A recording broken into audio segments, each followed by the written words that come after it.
Also like to say that prior to tonight's meeting, an informational executive session was held to discuss a new school partnership, the legal status. We didn't discuss that. We didn't discuss that. So I will say, I'm gonna make a little correction here. Prior to tonight's meeting, there was an executive session that was held to discuss,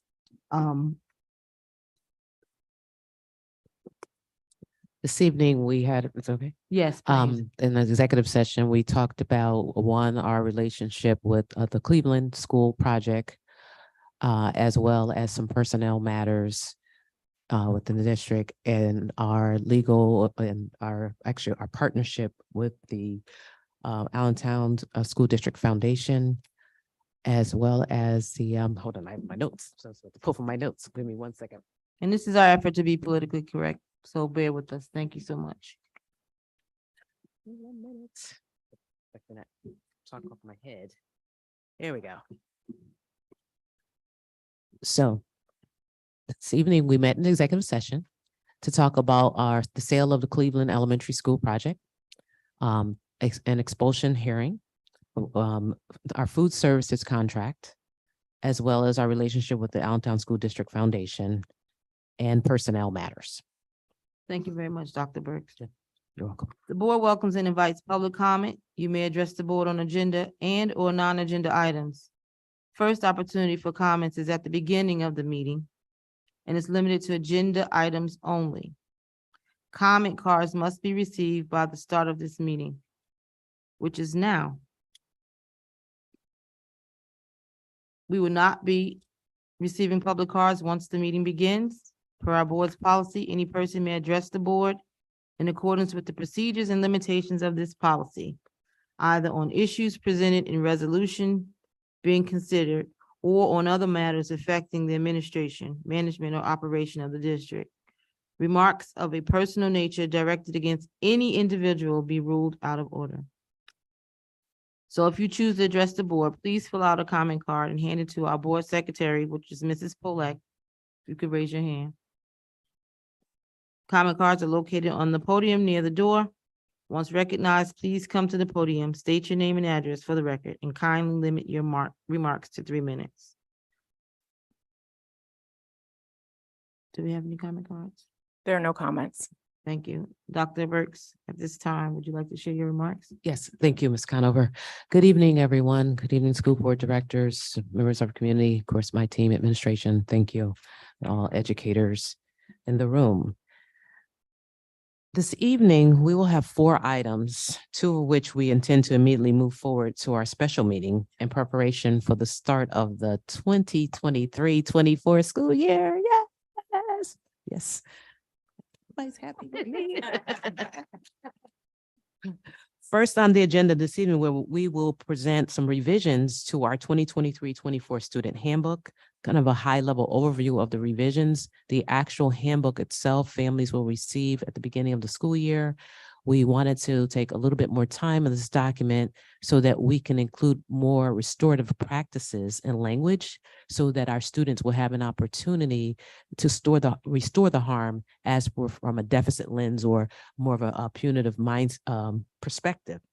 So we thought it was important for us to include those particular revisions and get a lot more time to explain to our entire learning community, particularly administration and others, our new way of thinking about supporting the whole child within Allentown. Additionally, as a recipient of ESSER funding, the district's health and safety plan must be approved every 6 months by the school board of directors. You will see this item second on the agenda. The last item on the agenda is one I'm very excited about, which will give our students, and maybe I shouldn't give the thunder away until we present it. So I'll hold off because we are so excited about this. I'll wait, right? Ms. Conover, it's exciting, right? Stop. Okay. And also we have students who will access. Okay, we'll let Ms. Smith talk about that. So that's it. That's it? Yeah, that's it. So you're excited. You just can't wait for somebody Yes, to yes. step forward, huh? I'm so excited, but I'm gonna wait.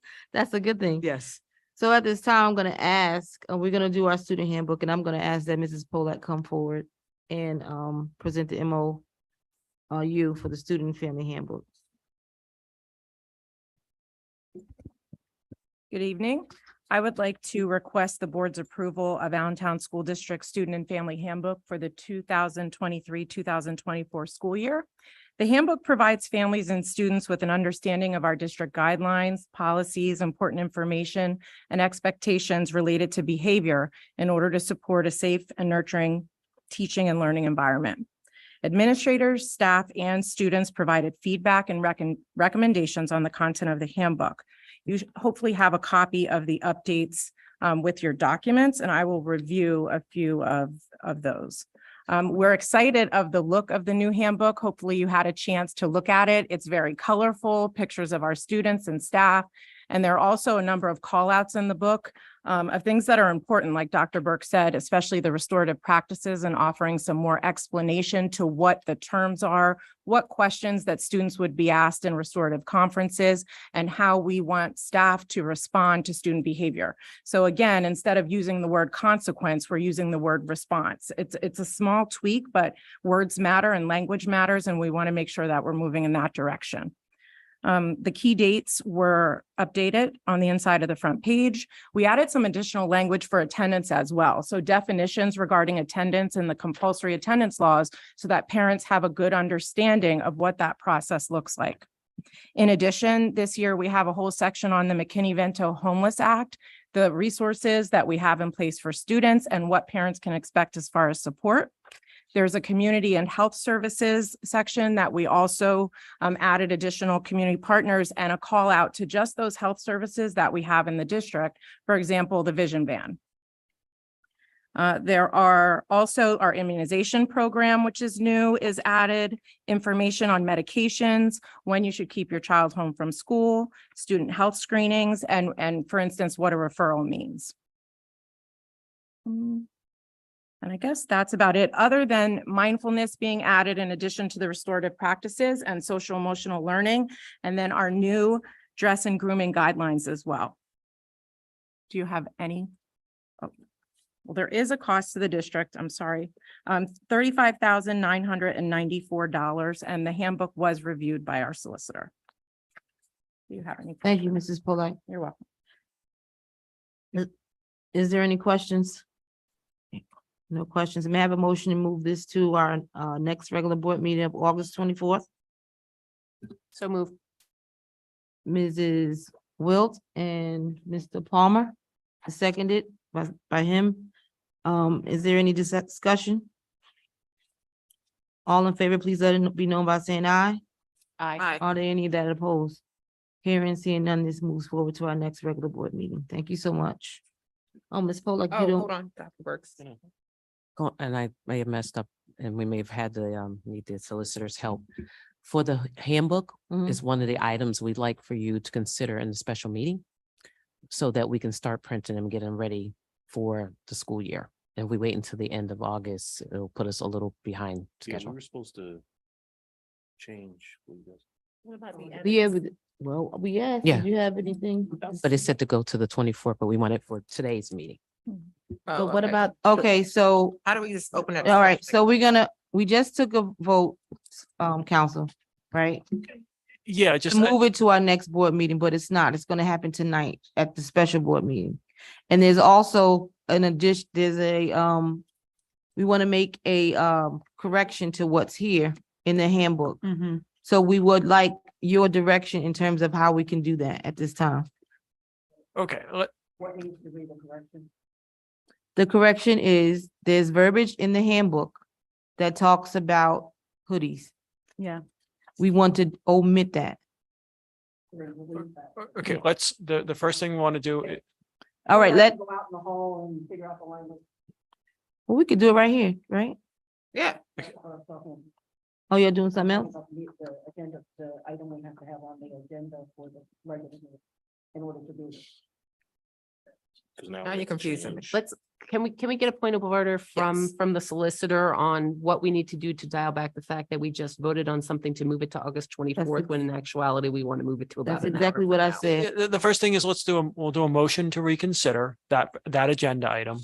Mhm. Motion to reconsider. So I like, I second. So it's been motioned and second. Is there any discussion? All in favor, let it be known by saying aye. Aye. Are there any opposes? Thank you. So the motion Okay. carries. So now the motion should be the motion to move the item to tonight's meeting. Actually, first we need to do a motion to amend the item Mhm. to include the additional language regarding the changes to the handbook. So let's start with that part. Yeah. I make a motion to amend the item to include the additional language in the handbook. Or, I'll second. to remove the additional language. Yeah, I'll second. Somebody. Is somebody gonna say what that language is? Because there's a lot of language. Oh, in no, that. it should be in language of the hoodie, being on top, you can't, the language, we have to have the hoodie down. You can't have your hoodie up. We want your hoodie down. While you're We in just school. don't want any language. We don't want people running kids down on about a hoodie. Okay, so we don't want any hoodie language in there. Could somebody pull out the handbook and read that language so that we can say strike it? Please. I can read. It's hoodies must allow the student's face and ears to be visible. to Strike staff, it. is We how don't it even have to reads talk- Under allowable dress and grooming. so we want that language removed is what Just we're asking. strike it. Yes. Right. Thank you. Mhm. Wait, just for the record, I want to make sure that it's accurately said for the records. So can you please say back, if that's okay with you, Ms. Conover, about the hoodies and also for the public, so we don't get this story that we didn't say in the newspaper. So can we just please? Under section 1, allowable dress and grooming, it reads hoodies must allow the student's face and ears to be visible to staff. So now it's gonna say nothing. Right? We're striking that. We So just under said section, can you read it without anything being there? hoodies are allowed. Do you want me to word it as hoodies are allowed? No, we don't want that. We just don't want to talk about hoodies. We want to strike it. Okay. Because hoodies in this jacket that I'm wearing is the same thing. Ms. Conover, I just want to make sure that it's in the handbook specifically that you can still wear a handbook, hoodie somewhere. So Right. there won't be any misunderstandings. Under the allowable dress. Okay, Mhm. Do you, What's under allowable dress? If you may read that. hoodies must allow the student's face and ears to be visible to staff. Hoodies are allowable, is that? Well, the title under section 1 reads allowable dress and grooming. If one of the bullets is hoodies, that's all you need. Yeah. Mhm. Just hoodies.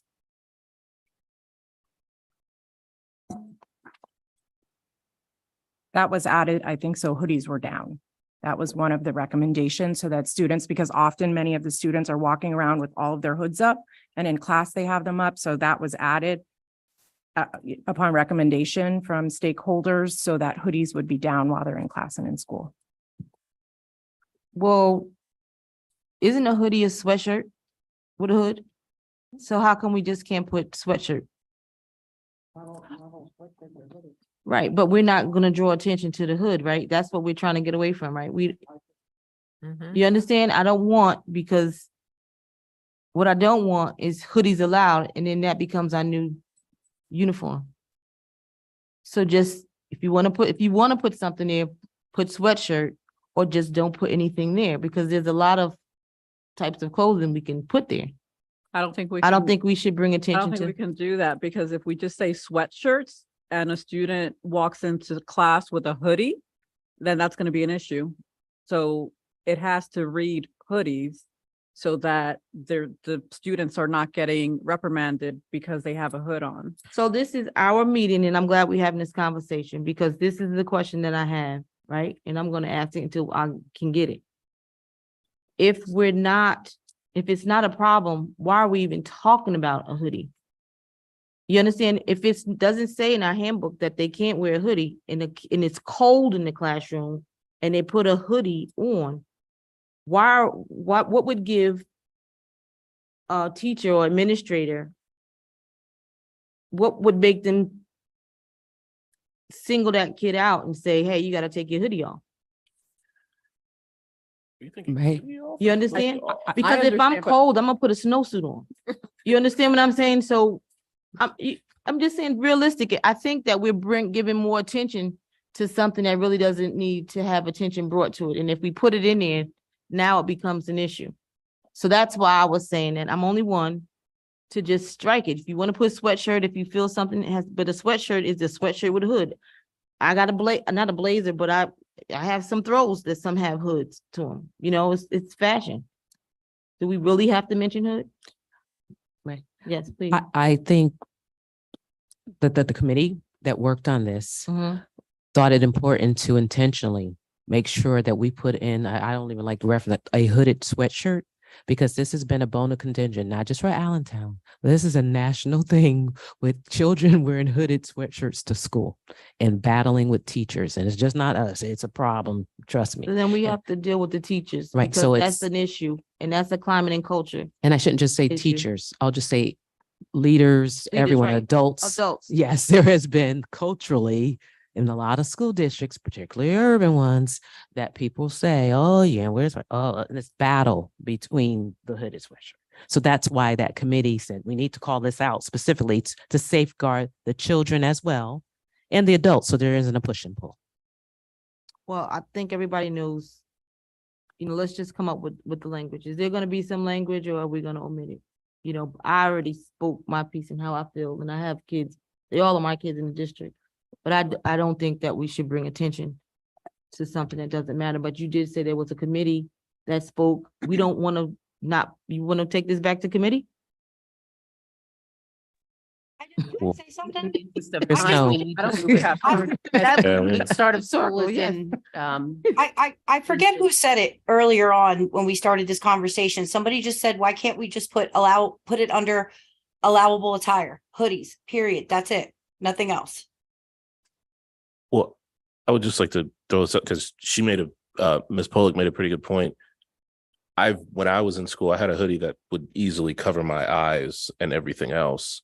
So the face showing part, I think, might be a little important because I hate to say it, but I had my eyes covered and I could have been asleep in class. So I don't know if the face part needs to be said, face showing part needs to be said, I or think it's too controlling. I don't think we're police. I think we just, I mean, I don't want any kid to go to sleep in class, but if, again, you don't know the circumstances, and if they're going to sleep in class, maybe there's an engaging issue. I don't know. I don't have that answer, but at the end of the day, how about hooded sweatshirt? Let's not call a hoodie, call a hooded sweatshirt. so change the language from what it was to just say allowable as Tire, hooded sweatshirts. allowable tire hooded sweatshirts. The bullet would just read hooded sweatshirt under the section 1. Right. allowable. And then get rid of the rest of the stuff. My thoughts. Okay, I like that. I'll make that motion. Thank you so I'll much, Mrs. second. Wilson. Thank you, Mrs. Harris. All in favor, let it be known by saying aye. Aye. Are there any that oppose? Hearing seeing none, this moves to tonight's special meeting. Actually, that was the motion to amend it. Now we have to have another motion to Oh, approve it. boy, this is a lot of work here. I'm just- Mhm. So may I have a motion to move this to tonight's agenda? So moved. Thank you, second. Ms. Wood. Second by Mr. Palmer. All in favor, please let it be known by saying aye. Aye. Are there any that oppose? Hearing and seeing none, this moves to tonight's special board meeting. Thank you so much. Next, we will move on to our health and safety plan. Mrs. Polak, if you would be able to share that. Sure. This request is for the board's approval of the updates to the 2023-2024 Health and Safety Plan. So as a recipient of ESSER's funding, the Allentown School District must have an approved health and safety plan, as Dr. Burks mentioned earlier, and it needs to be reviewed every 6 months. We will continue to monitor and review the latest guidance and recommendations from the Center for Disease Control, Pennsylvania Department of Health, the Allentown Health Bureau, St. Luke's, and Lehigh Valley Health Network. The guidance, along with the Lehigh County COVID community levels, will be used to determine appropriate prevention and mitigation strategies as necessary. This plan is a fluid document and can be updated at any time. So the critical components of the plan include masking and quarantine guidance and COVID reporting. So asymptomatic individuals who are COVID positive are able to return to work following a 5-day quarantine on day 6 and continue to mask through day 10. So that guidance will continue to be followed. Individuals who are COVID positive are required to continue to report their positive result to their school nurse or supervisor so they can be given the appropriate guidance for return. Do you have any questions? May I have a motion to move this to our regular board meeting of August 24th? So moved. Is there a second? I'll Second. second. Thank you, Ms. Wilt. Mrs. Harris seconded. All in favor, please let it be known. A point, Is quick point there of, any quick point of, discussion? quick point of order. Are we moving this to tonight's No, special meeting? this is Okay, you going want it next. to 20, okay. I just We wanted to don't make need this, sure. right? Do we? No. Yeah. Okay. So is there any, no, you're fine. You're acting like me, right? Thank you though. Is there any discussion? All in favor, please let it be known by saying aye. Aye. Are there any that oppose? Hearing and seeing none, this moves to our regular board meeting of August 24th, 2023. So now we're gonna move on to our third and final item 4, which this is what Dr. Burks and myself we're excited about. And Mrs. Smith, I know you're excited about this too. I'm excited. It's on-demand tutoring. I really need everyone to really listen, because for me, I'm doing a commercial, right? I feel like we're really moving in the right direction. And if we continue to pull like we've been pulling, I think this is really gonna work. So at this time, I'm gonna ask that Mrs. Smith present this on-demand training. Good evening. Thank you for that introduction, Ms. Conover. Good evening, board. Tonight, I'm requesting your approval to award a pilot to Brainfuse to provide on-demand tutoring solutions for our students and families. This would be going to the board meeting to immediately following so that we can have it set up in time to start the first week of school. We had a selection process for this. Sorry, I'm going backwards. The request, we started with an RFP, our request for proposal. We received 6 different proposals. From that, we had representatives from the teaching and learning group, our special ed department, our English learner services group, and our virtual education department to score the proposals. From there, we took the top 3 vendors and they came in and did presentations for us. And then, this is probably one of the parts I'm most excited about.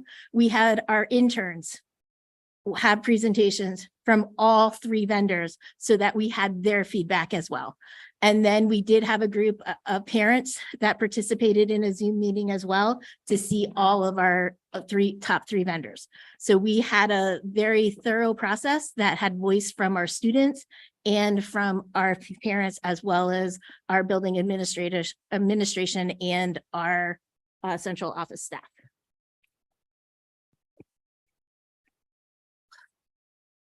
It's funny, I came down here and practiced clicking and look at what's happening.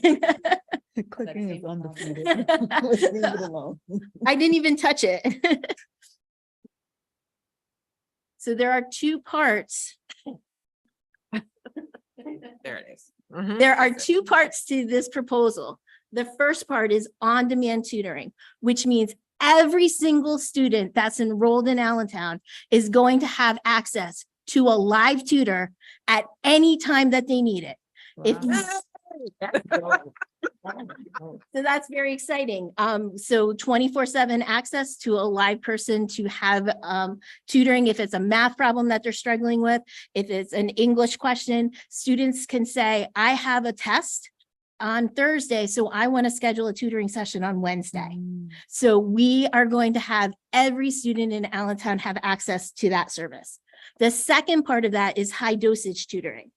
And that is going to be more of an intensive intervention for students as a tutoring intervention that will be scheduled and recurring with the same tutor.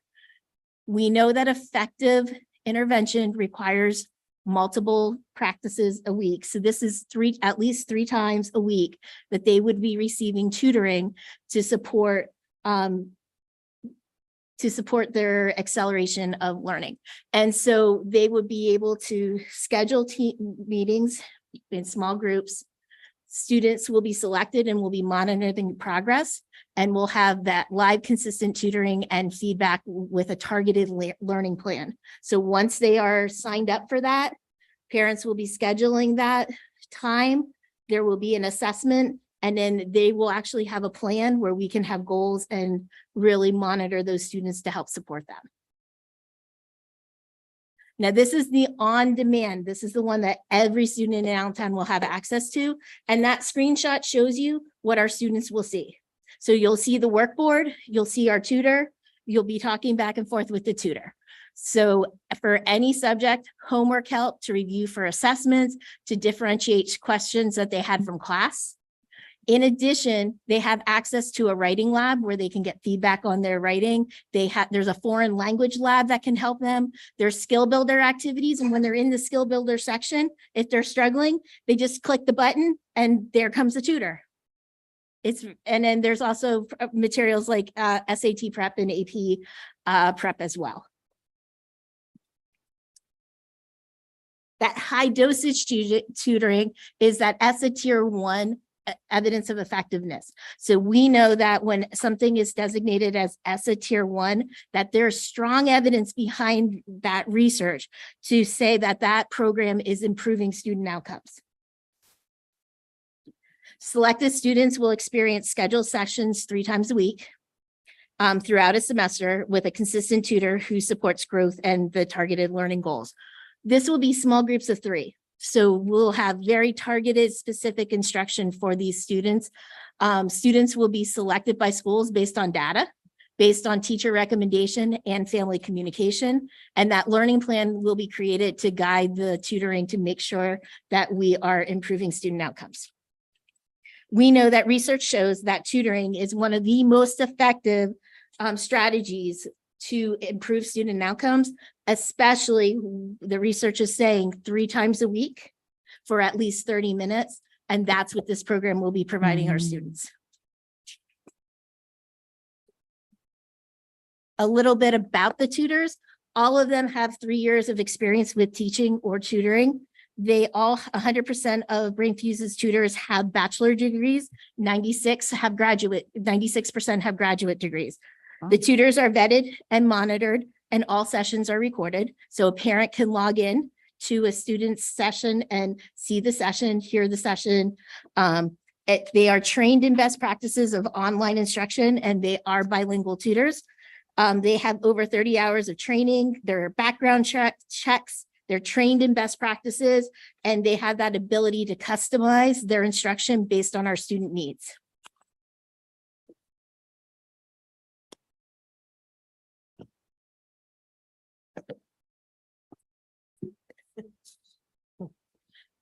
The best part here is we are wrapping more support around our students and our families. So when they are not in school and they are working on any sort of instructional educational program, they can get the support that they need immediately so that they can continue to grow. So our sessions, those sessions are recorded and accessible to families. Teachers can sign students up for tutoring, but parents can also sign students up for that tutoring.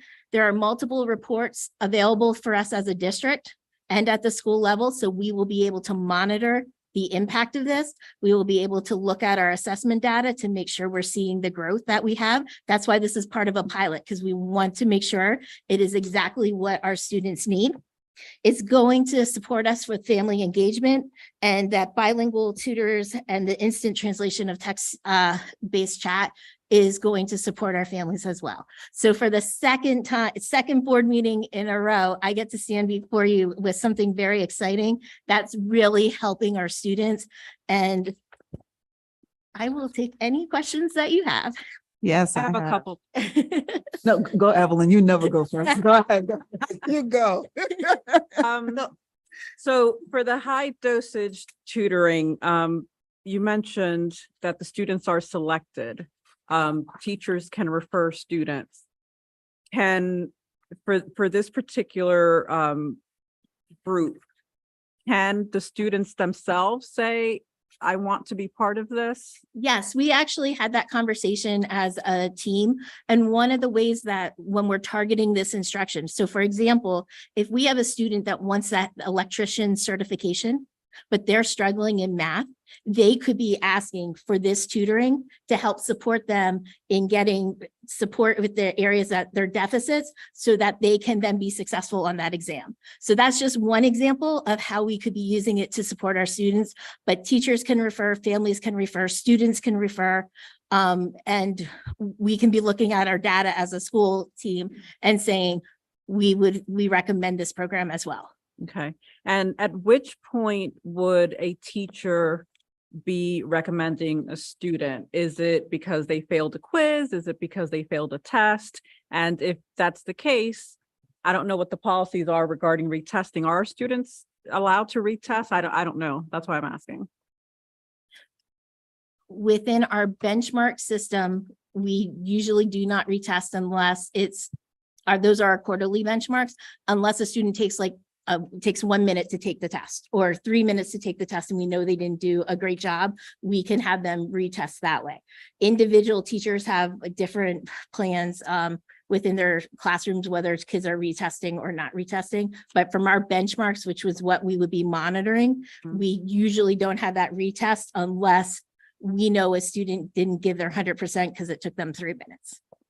So at which point, when does a teacher say, when is there a red flag, and when do they say, oh, this student may benefit from tutoring? We will be starting this system. That's one of the reasons why we're asking for the board approval tonight, so that we can start looking at our baseline data when students are taking their assessments at the beginning of the year to really start to see where students are falling and which students could benefit from this. Because we also do have our interventions in our buildings. So students are getting supports in their buildings. This is an additional layer that students will be looking at baseline data to help support that. Okay. One more, I promise. No, Um, please. so my last question is, and not to minimize this because I think this is great. This is really awesome for our students. But do we also have one-on-one personal tutoring available to students? When they are doing that on demand Or in person, I should say, not one-on-one. in the buildings with our classroom teachers, there are intervention specialists that are supporting students in small groups. We do not have, this does not give an option for an in-person opportunity. This is strictly online, seeing the. Right, the not student. with this. I'm saying, do we, putting this aside, do we have in Not our a buildings? No, Okay, usually there's small groups at the elementary level. When we're looking at intervention, we're looking about 6 students in an intervention group. So this, again, tiering it up, we're looking at 3 students to 1 tutor. okay. And this is K through 12, Pre-K. pre-K through 12. Yeah. And I just want to add, because we have to give our teachers some credit. Teachers do tutor kids. So yeah, so our teachers do provide Oh, tutoring. and I'm 101 to their sorry, I was yes. thinking of the lens. Thank you, Dr. Burks. Yes. That was not my intention at all. I was thinking of like our intervention groups that we have in buildings. No, we just want to clarify that because we Thank don't you. want the teachers to think that we. No. they're not- Yes, that's Thank what you. they do. Yes. So- Also, I'm sorry. No, go ahead. I just want to expound, on just Dr. Santana's thinking, and we did talk with Ms. Conover about this as well as we were preparing. We do want to offer opportunities for our community partners Exactly. to host sites in which we have this additional support, Mhm. as well as people in person to support our students. And everyone knows I have all these great initiatives, like I want to receive some more people to help do them. But like grandparents programs or educators who are retired, who want to do some things. So we like to do this throughout the community. Mhm. So yes. So that's the I was, question. if I may, I know you were, but I was trying trying to be still because I wanted people to be able to engage and ask the questions. But one of the concerns that I had, and I probably have said this publicly and as education chair, I've been saying over the years, we have a lot of community partners that want to help our students, but they may not be good in math. You know, they may, or maybe they are good in math, but they're just not good with children, you know? And so, Right. I'm just being honest, you know what I mean? And so I talked to Dr. Burks and we've talked to the board members, right? And we, you know, said that we need something in place where we would definitely have tutors that are going to be able to get the message to our students. I would rather for somebody to open their door and give our kids a snack while they're sitting down and they're engaged and they're actually learning the lesson. Now, you had a slide up here and I kept my mouth shut, but I wanted to point out, it was the one where the person had a iPad or something, and then there was a notebook that was underneath it, and you had the tutor's face. So that's a lot different from one of the concerns that I kind of fought nail and tooth, because I was like, oh no, you're not sitting our kids in front of a computer, and because everybody's not computer person. We need something that's going to allow our kids to be engaged. And when I saw this was the closest thing that we could find that can work during this age of technology. You know, I think even people like myself who are part of the digital divide, this is what I'm looking at. So you see the old fashioned pencil and pen and the coloring and all that stuff, that's what I'm used to, right? And so you have the teacher here and you have the instruction going on. I think this is awesome. And I think that if we pull together, if we can go to our community partners, you know, we have churches, we have different organizations, they want to help us. You know, what about when I came on the board in 2017 and we had a massive deficit when it came to our ninth graders, right? We got those reports. We were trying to figure out then, like, how do we reach back and help those students? And how do we help the students going forth, especially with all the changes nationally with turnover, people leaving, you know, it's happening. We needed something to put in place. So even while all this is going on, that our students still have an opportunity to engage and to learn. And so this is why I'm doing the commercial for this. If these people don't answer I asked that question too, right? I said, how long is the wait? I said, because I don't want to be on their doorstep. But this is a good thing. I think this is a good thing. And it's no reason why our kids can't benefit and can't succeed if we have something like this in Well, how place. long is the wait? The wait time is less than 30 seconds. Oof, listen. Okay, y'all got to, Give me my- okay, we're gonna go back to Hang on, this. hang on a second. Andrene's been waiting to speak. Okay, Look. go ahead. I'm sorry, Angie. I'm sorry. Please. First, let me say a yes, ASD, okay? Listen, you guys need to be quoting the stuff that's happening right now. This is amazing stuff. These kids need it. They want it. I know a lot of people think kids are not interested in the tutoring. They actually are interested in it. They just want it individualized. They don't want to be in front of a crowd and feeling like, oh, I'm slow, I'm behind. So the fact that they can tap into this and get it done, I'm telling you, we are going to see results. So kudos with you guys getting this done. It's going to be amazing. You answered one of my questions with the community partners, because definitely we would love to support anything that's happening with this. My next question was, I know that there's the teacher recommendation that's happening. Are teachers a part of the assessment that's happening in the beginning? I know that might be adding to the teacher's workload, but that would be good if, It's going to actually be our baseline assessments that we give, our Okay. STAR assessments, and they will be working as soon as you approve the contract. We will be having a meeting where they will be able to take our assessment and through a data sharing agreement, be able to use our assessment to make sure they're meeting the needs. And that's how we're going to effectively monitor it, right. because it's the same assessment consistently across the year. Good. That's it. Thank I you have so a much. question. Miss Phoebe Ms. was going Ortiz? next. No, go ahead. Ms. Ortiz? Yes, so my question is just, I think this is great, and I want to know where I sign up, because I want to sign up right now. This is great, not only academically, but also financially for a lot of our families, and their kids will be able to still get help. I've called tutoring places.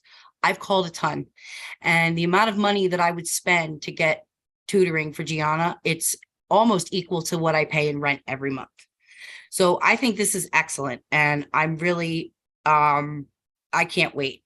Gianna's going to be a part of this. But my question is, and I apologize if you had already answered it. Do the students' teachers have access to their tutoring sessions so they can see kind of like where they're struggling, where they may be able to assist more in the classroom? That was the only question I had. You as a parent will be able to see to log in and see your child's actual tutoring Right, session. I heard that.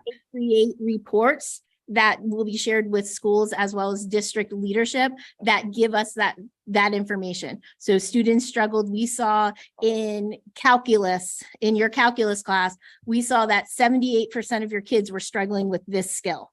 So that's the type of data that we'll be able to get, and teachers will be able to see as well. They just won't be able to see the actual session that the student is taking. Okay, thank you. Thank you, Ms. Ortiz. May, point of Mrs. clarity. Dr. Burks, excuse me, Ms. Phoebe, I just wanted clarity on the response here. Are they going to get the data in aggregate, or they're going to get the child specifically? Because I think that's her question. They'll get both reports. Yeah, Can you explain that, please? Okay, so they will be able to see, schools will be able to see the report for students and like what they were getting tutored in, but then we'll also be able to see like from a content area what they were struggling in. What this company does is align their categories or their sessions to our course names. So we will be able to see our Algebra 1 class. We will be able to see our government class and the data that way, but teachers will be able to see individual student data. that's exactly what you were asking. This is Um, amazing. Mrs. Phoebe Harris? Is this gonna be under Sapphire? How is this gonna be done? The platform, yeah. Oh, the students are going to log in through Clever to access it. And so it will be through their internet with their device. And they're almost, think of it almost like a Zoom, Miss Phoebe, but it's actually the Brain Fuses platform. Okay, so who's clever?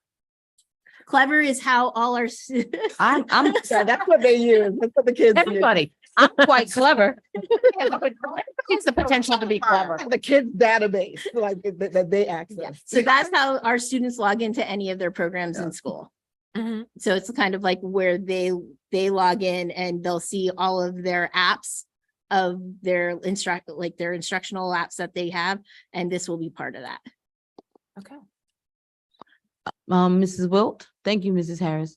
I just, one, I want to say this is great. I know for myself, when I was a student, I would walk out of class and know what I was doing. And when it came time to go home and do my homework, I had absolutely no idea how to do algebra anymore.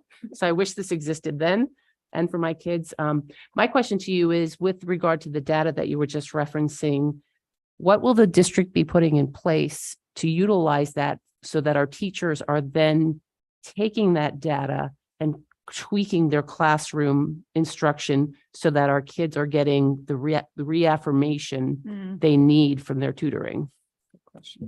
That's an amazing question. And that's what we're all about, is taking our data and making sure we're using our data to improve instruction. So as we start to establish some processes and routines and procedures on how to analyze data, this will be part of what they're looking at in their review cycles. Great, thank you. Right. Yes, please. So as a district, we sent a team to receive some data-wise training. And it's our vision that one, it will start centrally, that we look as leadership at how students are performing across the district.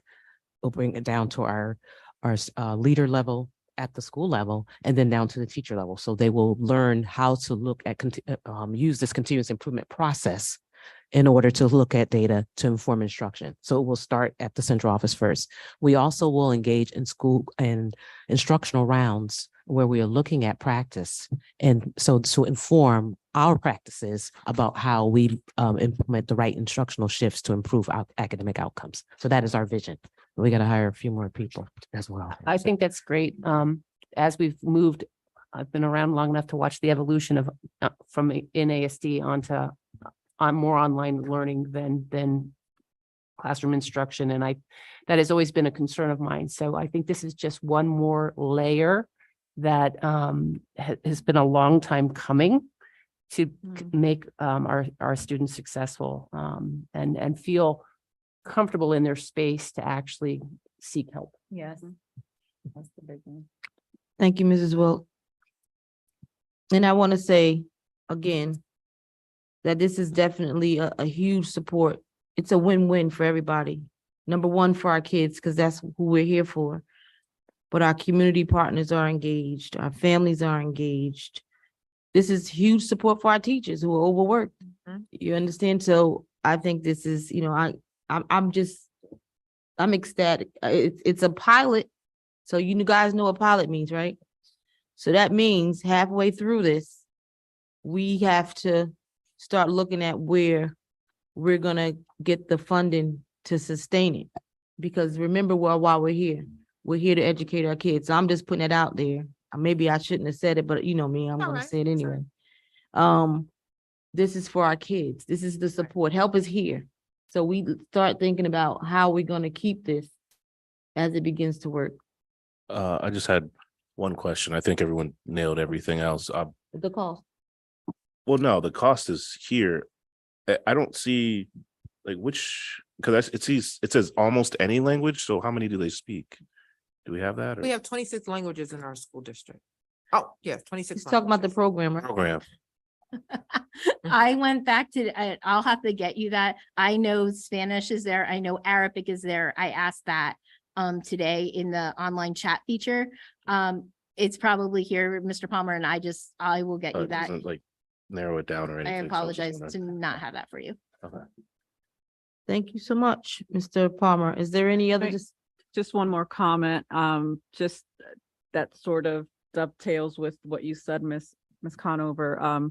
We are here to educate our children, and the reason I asked earlier about at which point does a teacher say, oh, look, red flag, the student needs help, is because I want to make sure that we're not waiting until mid-year to say, oh, look, Johnny needs help, that we're doing it right off the bat. I mean, we have this, let's use it. Absolutely. Dr. Brooks, thank you. And a point I'll take Ms. in, Santana. Dr. Santana. We are going to shore up our practices that our schools are looking at their students on a more consistent basis as to how they're performing, because this should be a natural tier 3 intervention to say, okay, you see that the student is about to fail your course. Don't wait until they're going to fail the course, but refer them to tutoring and supports because it's right here, and contacting the family. And I think we, as a team, we haven't talked about this yet, but making it easy even for the teachers and the school level team, that we give them template letters already and things of that nature, so they don't feel like it's so cumbersome to help get their kids the support. Can we get mid-year numbers to see like mid-year, how many students are actually utilizing the program? That'll be great. Absolutely. Yeah. And she just kind of brought something to my attention for the 530 students. Like what, I guess to Dr. Santana's point, like what makes that student qualify for just that particular part of the program? Again, there are So- like, this is the more intensive 3 times a week. So where that comes back to is the teacher input, parent input, student input, as well as school input with the data. So we would be looking for kids that can have three tutoring sessions a week, parents that want 3 tutoring sessions a week, and really making sure we're targeting it to what they need, whether it's they are struggling in one area and they know that. And for example, that electrician example that I gave, or it's a student that's struggling in the primary grades with reading and providing that support. So again, it's looking at the whole child, it's looking at it from multiple angles to make sure that we are maximizing this and it's benefiting our students. So what happens if like, because I don't see anything that says you can add more. If 2 months in, we're at our 530 already, can we add more? I will be coming back to the board and Have to ask saying, for here permission we, again? yeah. that's Is there what- some way you don't have to come back and ask for our permission again? Can we do something like that? No, Okay, we have to come back to you and ask you because it has a budgetary implication. Correct. But I would hope, and what I've shared with Ms. Smith and Ms. Ramos right now, because they're the closest to this at the moment, that we want our schools to be utilizing the student assistance team process. So we know that someone is not failing, it should be automatically written into a plan to support them, and including with our special education students as well. So that should be an automatic, the student, here, the 3 touches points of tutoring. That should just be what we do. And we'd rather come back and not buy less of something so that we intensify the tutoring support to students as opposed to not. But here, and I'm just thinking for like a future standpoint, because ESSERS runs out, it says they don't charge you for anything you don't use. And you can even have the option of rolling it over. So could we have done more now instead of paying for more later? With ESSERS, with this expense, we took the contract as far as we could with ESSERS. Okay. I fully, it's going to September 30th, 2024. The 531, I expect that we will be using that. And it's not, to me, that's a number that we will be using, that there won't be anything rolling over, because we're not allowed with a program with ESSERS to be using it past September 30th, 2024. Oh, even if we paid in advance, we couldn't. Okay. Thank you. Are there any further questions on this? I asked this already, Mr. Palmer. I was just making sure. Any other comments or questions? Any other further discussions? Well, I'll ask that, may I have a motion to move this item to, tonight's special board meeting? I make that motion. A Ms. second. Harris, second by Mrs. Noel Brown. Is there any discussion? All in favor, please let it be known by saying aye. Aye. Are there any that oppose? Hearing seeing none, this definitely moves to tonight's special board meeting. And thank you all for the intense conversation. I'm really looking forward to this happening for our students. Thank you. At this time, I think that's the last item I have, right? Yep. Okay, at this time, we're taking public comments on non-agenda items. Do we have any cards? There are no comments. No comment cards, okay. Is there any old business to come before this board? Yes. I was called by a lot of parents in the last couple of weeks about our new dress code. Mhm. Parents are not understanding, so please, I don't know how we're gonna get this out, but they must know that uniforms are still available. You can still wear a uniform and it is still optional. That's something that people are still confused about. Thank you, Mrs. Harris. I did see a lot on social media. I follow a lot of our schools on social media. And I know I saw at least 7 or 8 that have the communication. So I would encourage any parents that are on social media to follow their school social media, because we're really are trying. It's just within the last week, it's really come out. So. Well, it's really new, Mhm. and I know I've spoken also amongst Mhm. our colleagues, right? We have it on the social media page. After the first day of school, the kids are gonna let you know. But we will have some kind of I still say robocalls, but we'll have some kind of messaging service out to let the parents know. Am I right, Dr. Burke? Yes, we have a communications plan to intensify more communication, including going on the radio and explain to parents, as well as the school messenger and some of the things that you mentioned. So yes, and we can share with the board the communications plan. Do we have both radio stations or just one La Mega? Do we have Latina? Ms. Reese, Yes, please do Latina, because that's more towards our Dominican population, and they don't listen to La Mega. They listen to Latina. thank you. Thank you. And we welcome the community, Mhm. the What about 98.9? communication. I mean, they could call us, let us know who's out there. I mean, the news, you hear it. Loud Listen, you got a radio. job, you got a job, put it out there. It takes a village, right? Right. So. We do have a press release. Thank you. right. We do have a press release that we are sending out to the media if they could assist. You know, I'll put you out here right on blast. But but however you can put it in the paper so that families can see it. And I'm gonna also make this plea. I usually do it because I'm not on Facebook all the time. I don't do Mhm. social, but I only could be me. It's very important for us as a community. I'm talking to everybody in Allentown to try to keep our conversations positive when it comes to our kids.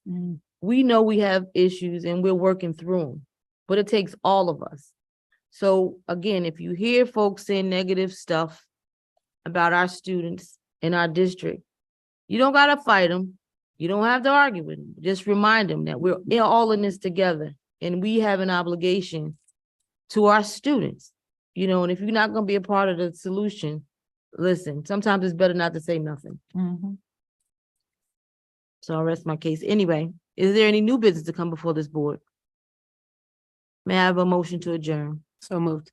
Is there a second? I'll second. Any discussion? All in favor, please let it be known by saying aye. Aye. Are there any that oppose? This meeting is adjourned. Thank you so much.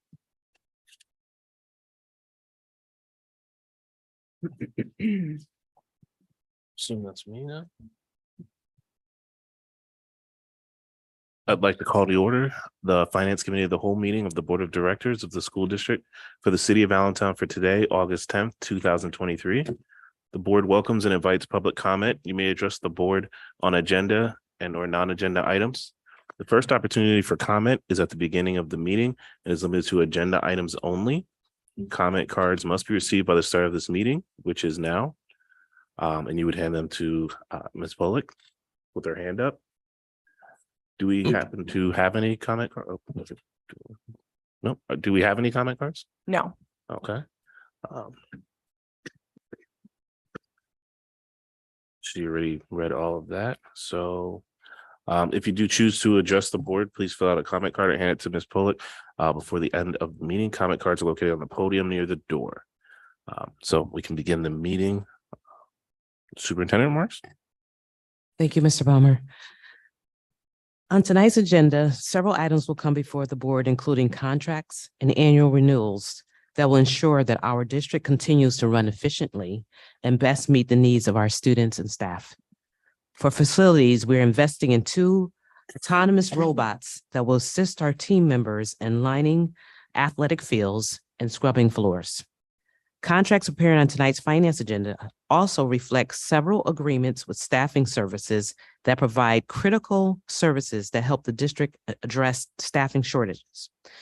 These include temporary and or substitute nurses, teachers, paraprofessionals, therapists, and more. One of the more exciting items, the purchase of the Skyward True Time model. Woo-hoo! It will finally allow the district to move away from paper timesheets and use Skyward to track hourly employees for their work. Can I shout now? We were punching in like the Flintstones. I didn't want us to say that one too loud. It was like the Flintstones in here. This is Moving great on. Thank you, Mr. Palmer. Thank you. Since there are no comments for the agenda, we can go ahead and move into action item 1. So we have Mr. Tom Smith for the sole source. Well, he can go over it. Good evening. Tonight, I'm requesting from the Board of Directors the approval of the sole source lease agreement with Turf Tank for an autonomous robotic athletic field painter for $15,850 for year 1, and then $15,000 annually for 5 additional years. The implementation of an autonomous athletic field painter presents a multitude of benefits to the district, from improved precision and safety to time and labor savings. This technology will enhance the overall sports field maintenance process. The implementation of an autonomous athletic field painter will significantly reduce the time and labor required to mark our sports field.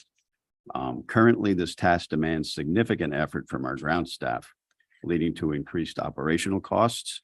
So by automating the painting process, we can reallocate those resources to other essential grounds maintenance activities, thereby increasing the overall efficiency and reducing the operational expenses to the district. This will be funded from our facilities 2023-2024 budget, and I recommend this item be considered as an action item at the regular board meeting on August 24th, 2023. How many groundkeepers do we have?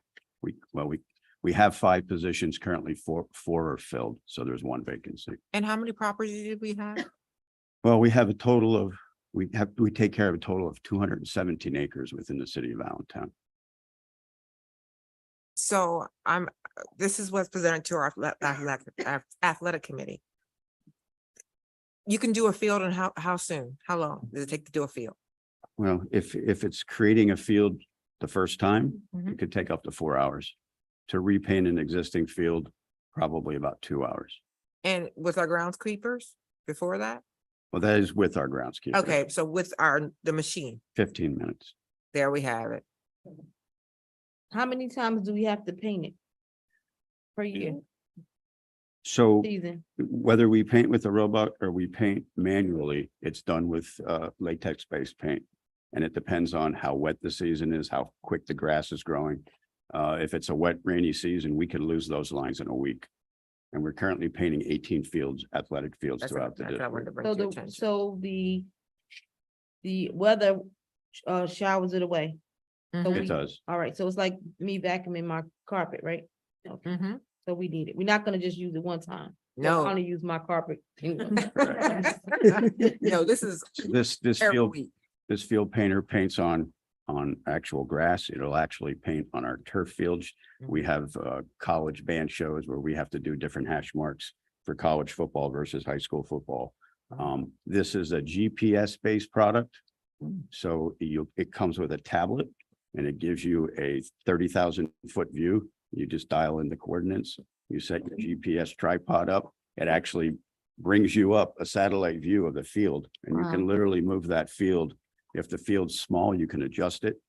And we saw it demonstrated and it'll even paint your individualized logo on the field. So the kids are going to love it. The accuracy is perfect. It's within 2 centimeters.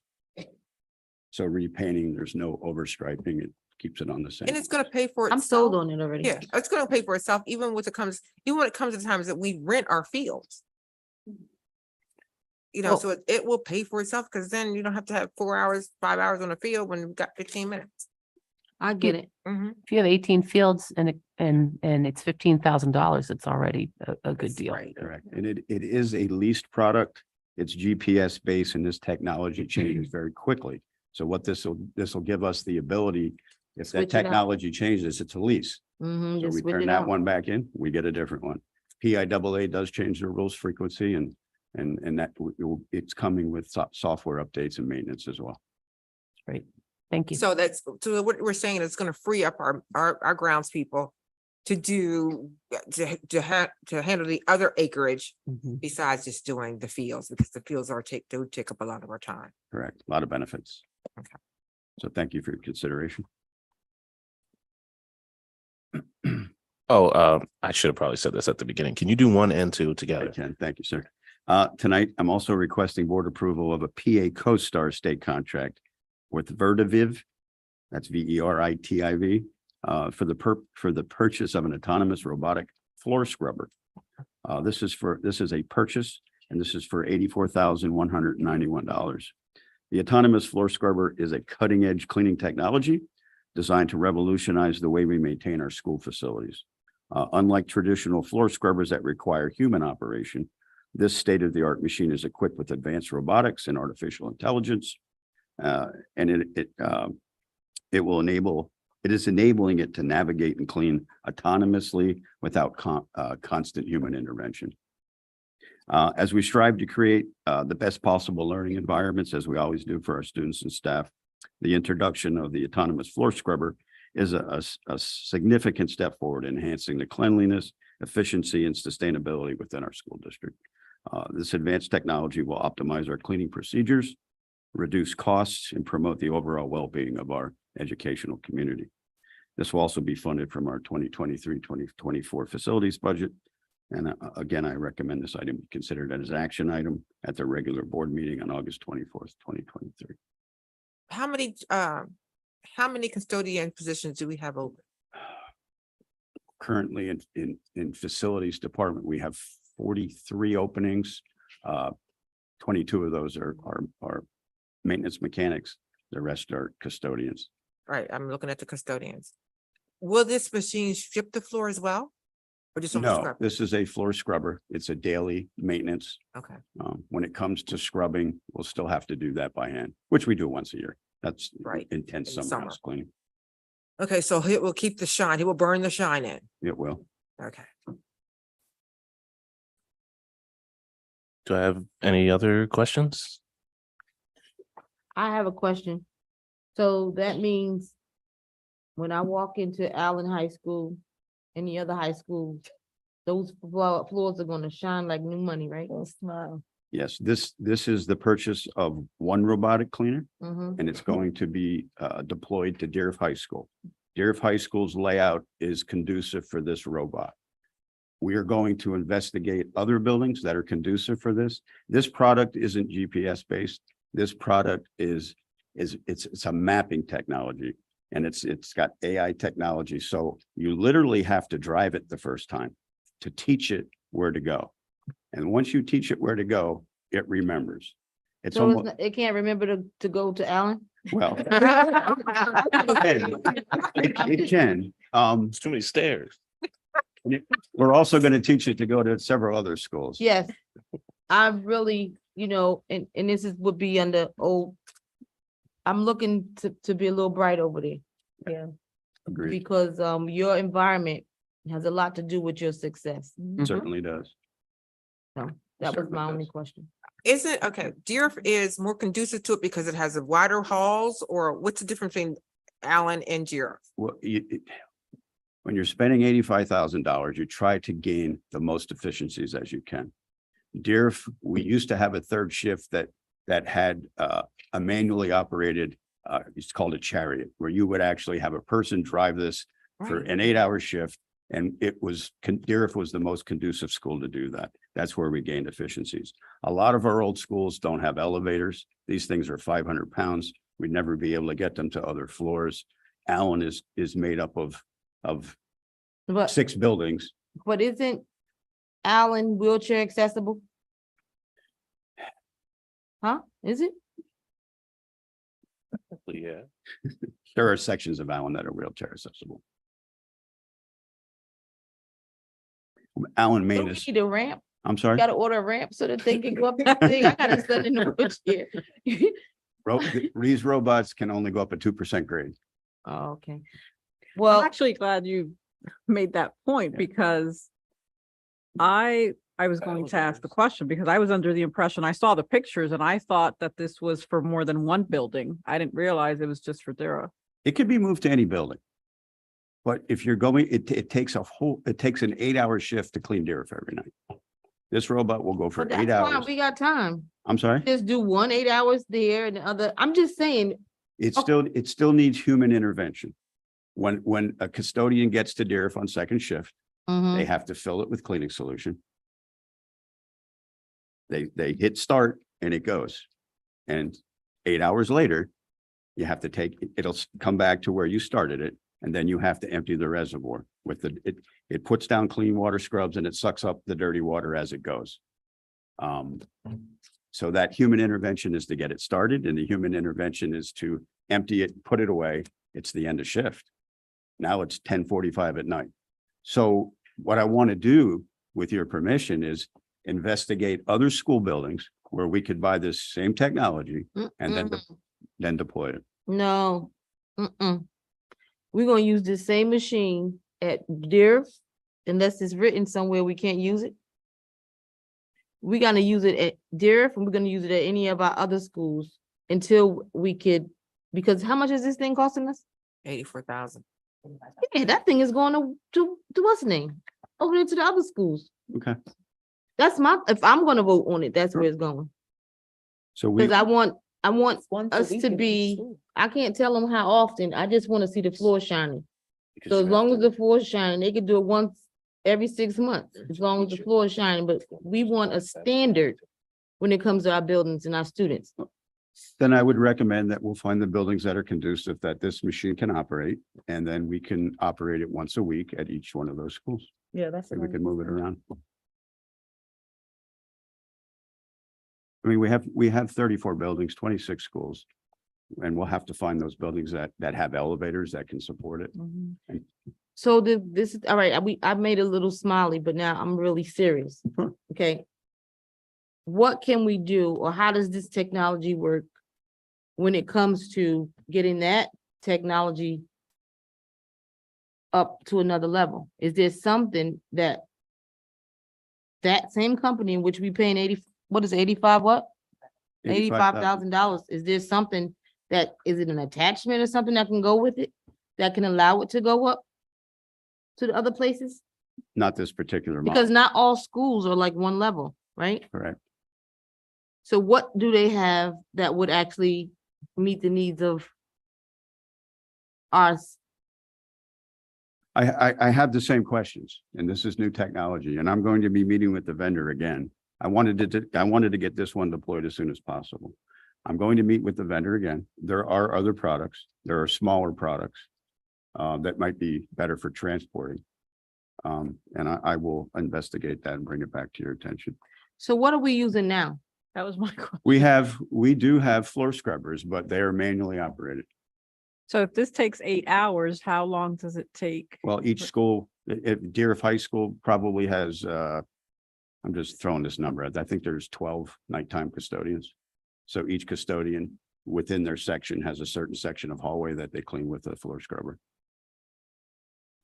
So how much do those other, without this technology, how much are the ones that have a little motor on it? 5,000 a piece, 5,000? So 5,000 times how many schools we have? 26. So there's Plus the 12. manpower. You hear what I'm going? You see where I'm going? Well, I had asked that we take a look at this to see how we can maximize efficiencies, because as we know, we need to do something more than what we're doing at our schools to keep them clean, as well as to explore. Because I heard that we can only get one because it only fit at theirs. Well, there has to be others that can go to other schools, because this is 2023 and people are in the business of selling things. So there has to be other technology that can support. So, and we will research that. And we So then we gotta go back to the budget, because this is coming out of what funds? This is coming out of the facility. The facility fund. So do we have more money in the facility fund to buy cleaning. something for the other buildings? We will find it. Because you understand where I'm going is I don't like to hear like, yeah, I know it looks really bad, but this is all we have. You know, this is the time, this is where we're making these decisions that are critical. And I don't know that I'm in a position to say, okay, go spend $85,000 on a dynamite machine that's only going to accommodate one building. And then the other buildings are looking, you know, we talk about equity all the time, right? That is definitely not equitable. And I don't like the fact that, you know, it's like, all right, we got this, but we know we'll deal with that later. The environment in which our kids learn is huge when it comes to their success. Even these lights, when these lights are dim, if we was all sitting in here and it was dim, we would all be going to sleep or ready to leave. But it's nice and bright. And all of us should be in bed, right? But we're not. But because the lights are bright, it brings something out of us. And this is the problem. I know this is something totally different, but this is facilities, right? I have a problem over there at Allen. You know, I'm still walking around with pictures in my phone, paint chips. When you look down at the floor and you see crack, those are things that can be fixed. It doesn't take like $1 million to do. I mean, maybe if you do totally, but some cosmetic stuff you can do. And so I don't know, this is me. If I'm ready to vote in favor of $85,000 purchase, not knowing what's going to happen to the other schools. Well, I have a question. let me also address the board and say the main impetus for researching robots was because of our lack of staffing. I'm trying to gain efficiencies. I'm down 45 employees. We covered 3 million square feet every night that has to be cleaned. This robot would gain efficiency, even if it's one high school. It frees up a custodian to go to another high school to clean. So that was the impetus for investigating this. Right. I completely agree with everything you're saying, and I will continue to investigate. So this robot is like 4 other people. That's what you're saying. It could, I just yes, said it that. could certainly, the So in other words- efficiencies are there. Yes, agreed. So we have to look at equity, continue to look at equity as it relates to getting, but we are gonna try to do something to ensure that our schools, and I keep harping on Allen for some Understood. reason. I want to see those floors shining, and I don't like the nasty paint. I want it to be bright. That's what I need. Take the yellow bulb out and put a white light one in there. You know, I'm just saying, it's time. It's 2017. This is 2023. We shouldn't be talking about the same problems. So with that machine, it will free up other custodians to go over there. I got Yeah. that part, but I'm still want the other schools to be addressed, and I don't want it to be pushed so far back on the burner. You understand what I'm saying? We We're do have talking that about- building study that we did, and we're trying to get through it. Because we did get that big book that we got, called the big book. That was part of it. And, I and think- I'll remind the board, Mhm. this school district currently is still saddled with over $500 million in deferred maintenance. Fortunately, we have a new CFO, and we wisely have established a capital reserve fund that will be dedicated to improve our school buildings. So it is a start, but now we have the funds to move in that right direction. I think I from have the a standpoint of you saying you want to create equity, this is on the way to doing that. Because yeah, it's a shiny new item, but at the same time, this allows them to focus more on cleaning those other buildings. As long as the floor shine, I'm okay. So this will get you what you want, What we want, what we want. right? I have a question. As far as the system goes on this machine, Mhm. I know you said that it has to go through the entire building one time to learn the scape of the building to be able to do it. Can it be programmed in multiple buildings to remember the scope of like 3 buildings if we can transport it around? I don't know that. I will. That's I don't know a how much question memory- I I don't know need. how much memory it contains. I know it'll do it at Deriv because that's where we did the demonstration and that's the information that they gave us. I don't know how much memory it has. So that would be good to know and to check out their other Mhm. machines that they have to see if there's one that can actually do multiple buildings and have the memory to be able to do it. Excuse me, agreed. Go ahead. Sorry. May. Also, and I just want to make sure, I asked Mr. Smith to research this, and I just want to make sure I take responsibility because I want him to feel like, the board is like, what are you doing? Because we are down so much staff. Mhm. And I'm very sensitive to the fact that the buildings are not as clean as we would like for them to be on a consistent basis. And I'm really trying to understand, and Ms. Smith and I always get into, is why this would not be an ESSER's allowable expense, expense is offensive expense. And so we're going to come back to you on this because this should be health and safety and cleaning. Yeah. This is a very easy one. And I said that before, so I was very surprised that now this said that it was general funds because I said that like 10 times. I got to say that. Clean. That's just clean. funds. Yeah, I don't see why we can't use ESSER's funds. So This can is the we- easy one. Can we table this one to see if we can use ESSER's funds? If the board's permission, I don't know how. And I would love swear to be able him, to can charge we this to get the ESSER's. approval and then come back and switch the Still have money to as go opposed to, regular, to the meeting. board meeting. So Right. if That's true. we wanted to, we want to see if we can get it out of, Yes. instead of taking the money out of the general fund, we want to take it from out of ESSER's. Mhm. I think we need to move forward with it tonight Yeah, so that because we we can need then clean pursue floors that. when the school If opens, we right? table it, we halt everything. So Okay, so would we want to move it forward separately opposed from the first one and just have it where if it is possible to take it from ESSER's funds, we just vote to approve that when it comes in front of us on the next one? So we move this forward and then if they can change it, they just change it? I'm not following what you're saying. So we can move this forward and if they can change it to ESSER's funds, they just do that. And then we just approve it on the 24th. I believe so, correct? That's okay? Okay.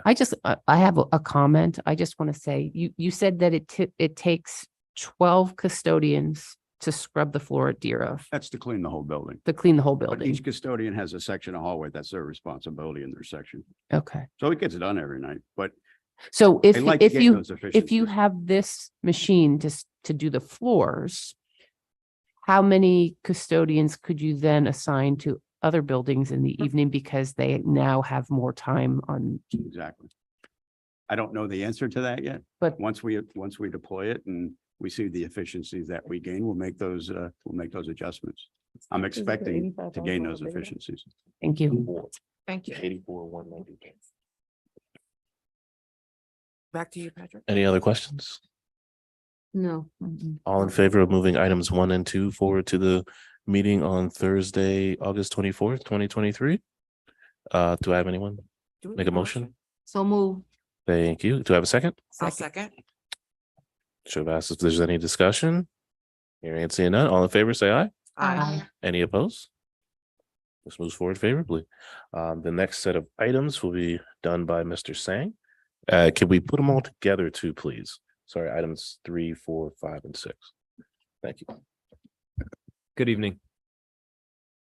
I have several staffing renewals. The first is GHR, Education Staffing Agreement, and it's requesting the board's approval to renew the agreement with General Healthcare Resources Education. This is an agreement that provides nurses, paraprofessionals, and speech services in our schools while we continue to recruit high-quality individuals. Highly qualified individuals. It'll allow students to receive services from healthcare staff along with providing classroom support to students when the district staff is not available. The updated rates for the contract renewal are in the chart below.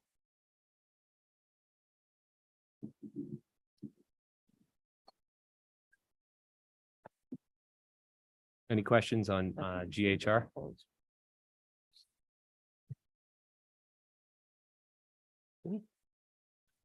The second memo is the renewal of the services for Maxim Healthcare. We're requesting the board's approval to update the agreement with Maxim Healthcare Staffing as a provider for substitute and supplemental staffing services. Included in the agreement are LPNs, RNs, certified school nurses, special education teachers, paraprofessionals, and occupational therapists. Maxim has provided substitute nurses to fill vacancies and leaves with the district. And the district has used another vendor to provide the service, but we're experiencing difficulty filling all absences and leaves.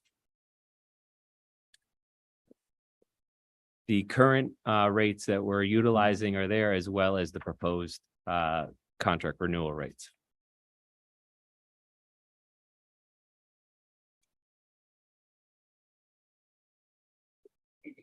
Any questions on Maxim?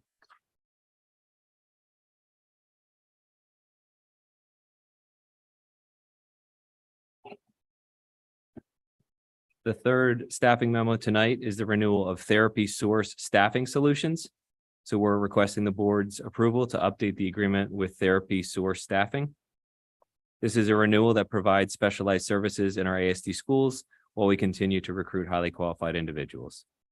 This will strengthen our ability to provide direct services to students in the areas of speech language pathology, psychology, and ESOL when district staff is not available.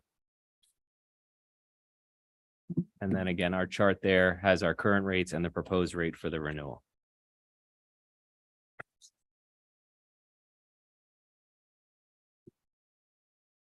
Any questions on Therapy Source?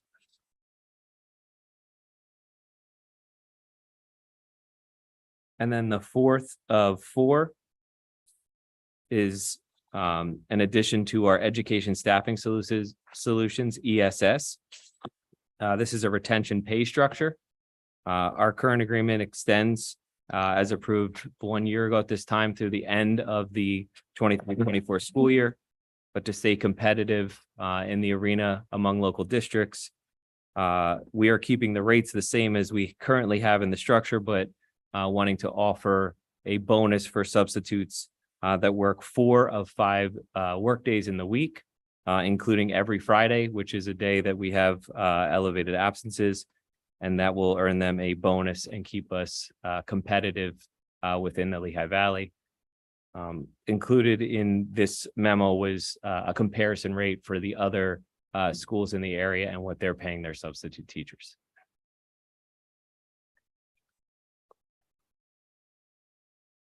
Any questions? No questions?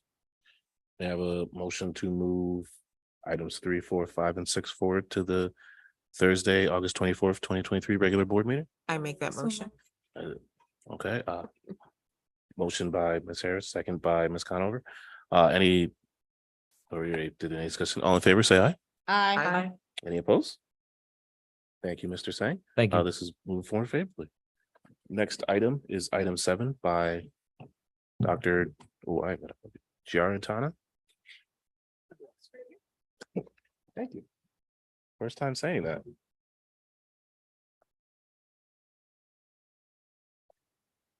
Good evening, school board and Dr. Burks.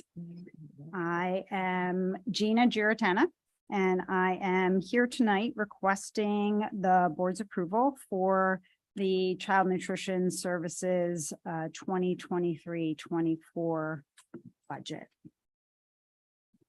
I have a presentation that I would like to share, and I will go over some of the highlights of the proposed balanced budget. That's a come up.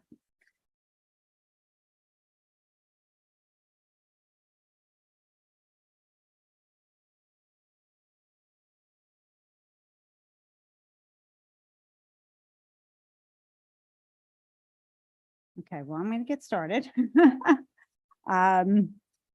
So we are projecting a balanced budget for the 23-24 school year, and some highlights. Well, and I'm not touching it. There we go. And that, oh, it is tonight. Gotta like tap it and wait a second. Okay. So some highlights on revenue. We are projecting increased funding based upon increased meal participation, which I will go into a little further. Increased funding from our USDA commodity allocations, projected catering revenue, and beginning an a la carte program for our students and adults. And then on the expenditures side, some increased food costs due to upgrading our meal quality and offerings, and of course, the increased cost of goods. The addition of the Assistant Director of Child Nutrition Services salary is included in this budget. Some special events expenditures. We want to revitalize our catering program to be able to offer in-house catering for meetings and different things at our schools. And then lastly, equipment upgrades and replacements that are needed to support some of the meal initiatives that we are going to put forward.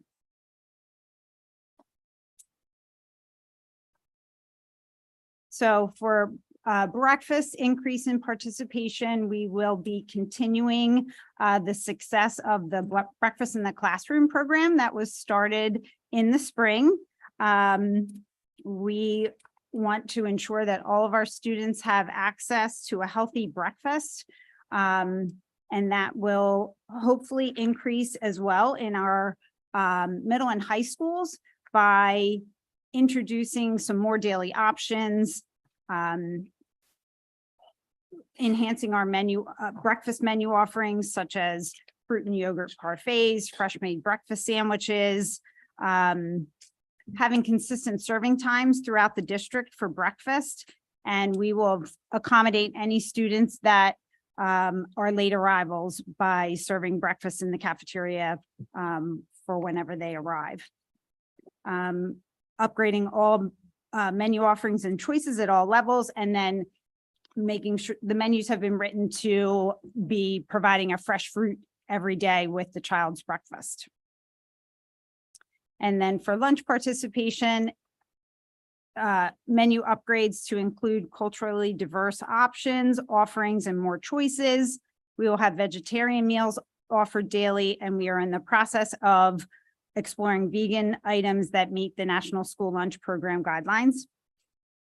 Middle and high schools increased portion sizes. There was a survey done in the spring, and that was something that some of our older students said that they we're looking for some bigger sized portions.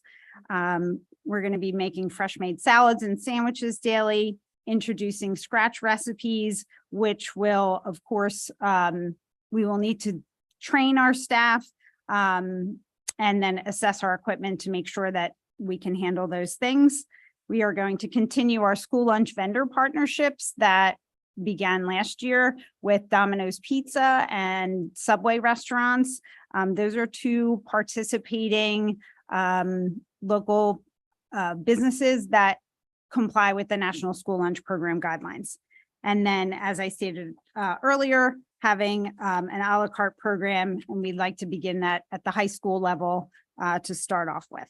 And all of those things will be, again, meeting all the nutritional requirements and guidelines for snack options. And then, of course, we need to involve our students to achieve any of these goals. So we're going to start with taste testings, and the very first one is happening on Tuesday. So it'll be at the back to school bash. I'm going to give you a sneak peek into some of those things that we're going to be serving there. And we also want to hear from our students. So doing surveys with them. And the first one is going to end up happening at the bash as well, thanks to our student interns.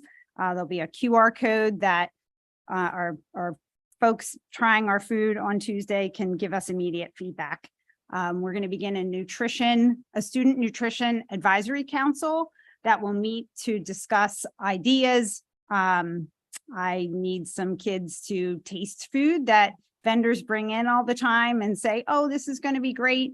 And it might be nice if I taste it, but I'm not the one in the cafeteria every day. So we want to get our students to try those things. And then lastly, the addition of more students to our current wellness committee. And then here's our little plug for our bash. So some of the things that we will be offering are walking tacos, pepper jack enchiladas, which both of those items are on our September menus. Whole muscle spicy chicken sandwiches, all white meat chicken bites, a vegan chicken nugget. It is a school approved product. It's a Morningstar Farms product. So it is coming in on Monday, and I have never tried it. So I told Dr. Burks she has to be my taste tester. We're going to serve some fruit gels, which is fruit in a kind of like a Jello-like cup, but it's 100% fruit and counts as a fruit for our kids. We're going to have water ice with those cool emojis, and then these cool things called brookies, which are a half cookie, half brownie. And I have a treat for all of you before you leave for the evening. Yeah. And Jen. I've been talking to her about those brookies, so. Yeah, brookies are great. And then just the future of our department, we would want to be a leader in school food service by offering diversified menus. We're going to upgrade our point of sale system, partnership with local farms. So I say local, meaning anywhere in Pennsylvania. There's a local farm in Boyertown that has relationships with school districts that provide, it's called Freecon Farms, and they provide schools with fresh picked apples, and they're amazing. So we'll be starting a partnership with them, focusing on community outreach. I'm going to be working with Miss Reese on creating social media accounts just for child nutrition services. School gardens is something that I'm really passionate about. So in my visits, I already have a school in mind that I think a school garden would do great there. And then lastly, we have applied for a fresh fruit and vegetable program grant, which is federally funded, a federally funded program for elementary age children to taste and be educated on different fruits and vegetables. So they will be announcing the awardees sometime in September. So I will come back to you and let you know if we received that or not. And then just in the end, I just want to say thank you. We're looking forward to a fantastic year full of healthy, positive changes for our students and our programs. So that's all I have for you. Any questions that I can answer? Yes, first I want to say thank you for this because I have been to the cafeterias. And I've seen the food. It's awful. I took pictures of it and sent it to my board. It was just that bad. So I thank you very much for coming, for opening this up and giving us the fresh fruit and giving us, we, at least I don't remember the time we had to go to, was it Giro's? And we had those breakfast sandwiches. Was either, or Allen, and I couldn't believe I couldn't eat it. And that was a few years ago. So thank you for that. So my question is this. Since we're going to be doing in-house catering, then the food must be upgraded apparently. There are going to be improvements in food. Yes, absolutely. Okay. And catering is separate from what we're serving students. So the money that was put into those line items would be completely different for catering, say for a meeting, if you wanted something special. We have access to ordering whatever. Well, I shouldn't say whatever you want, because if you want to order lobster tail for me, we can, but I'm not sure if we have anybody qualified to cook it. And no, I just like the certain, instead of, I like having food at the meetings that I have, and usually we get someone to sponsor it. So I'd rather get that sponsored in-house. So that's great. Thank you. thank you. Ms. Conover? Yes. So we've had this conversation, and I want to make sure that I bring to, again, we have this conversation. There's some schools that are not equipped, Right. to have cooking, right? So then my question is gonna be, when we talk about, remember we had the pilot program over at Building 21, where we had, Subway and other places like that. Are we gonna use those places at those places where we don't have the ability to actually cook? Is that what the plan is? So that is definitely the plan for our non-cooking schools, to start Domino's Pizza there, because that is one of the biggest things I have heard from students that get transported pizza. It's hard to keep pizza tasting great. So that's one of our focuses, is to start with some of our transport schools, bringing that fresh made pizza in hot, delivered to them. Not every single time we have pizza, but beginning to incorporate and I'm that. hoping that there's options, because at lunch, when you go down, usually my experience, right? Going into a cafeteria, you have at least 2 or 3 choices. Yes. And so I would say if we had Subway and we had Domino's, that's a vendor, right? That's somebody that we're gonna be reaching out to. I just want to make sure that whatever we're doing, that the kids have choices.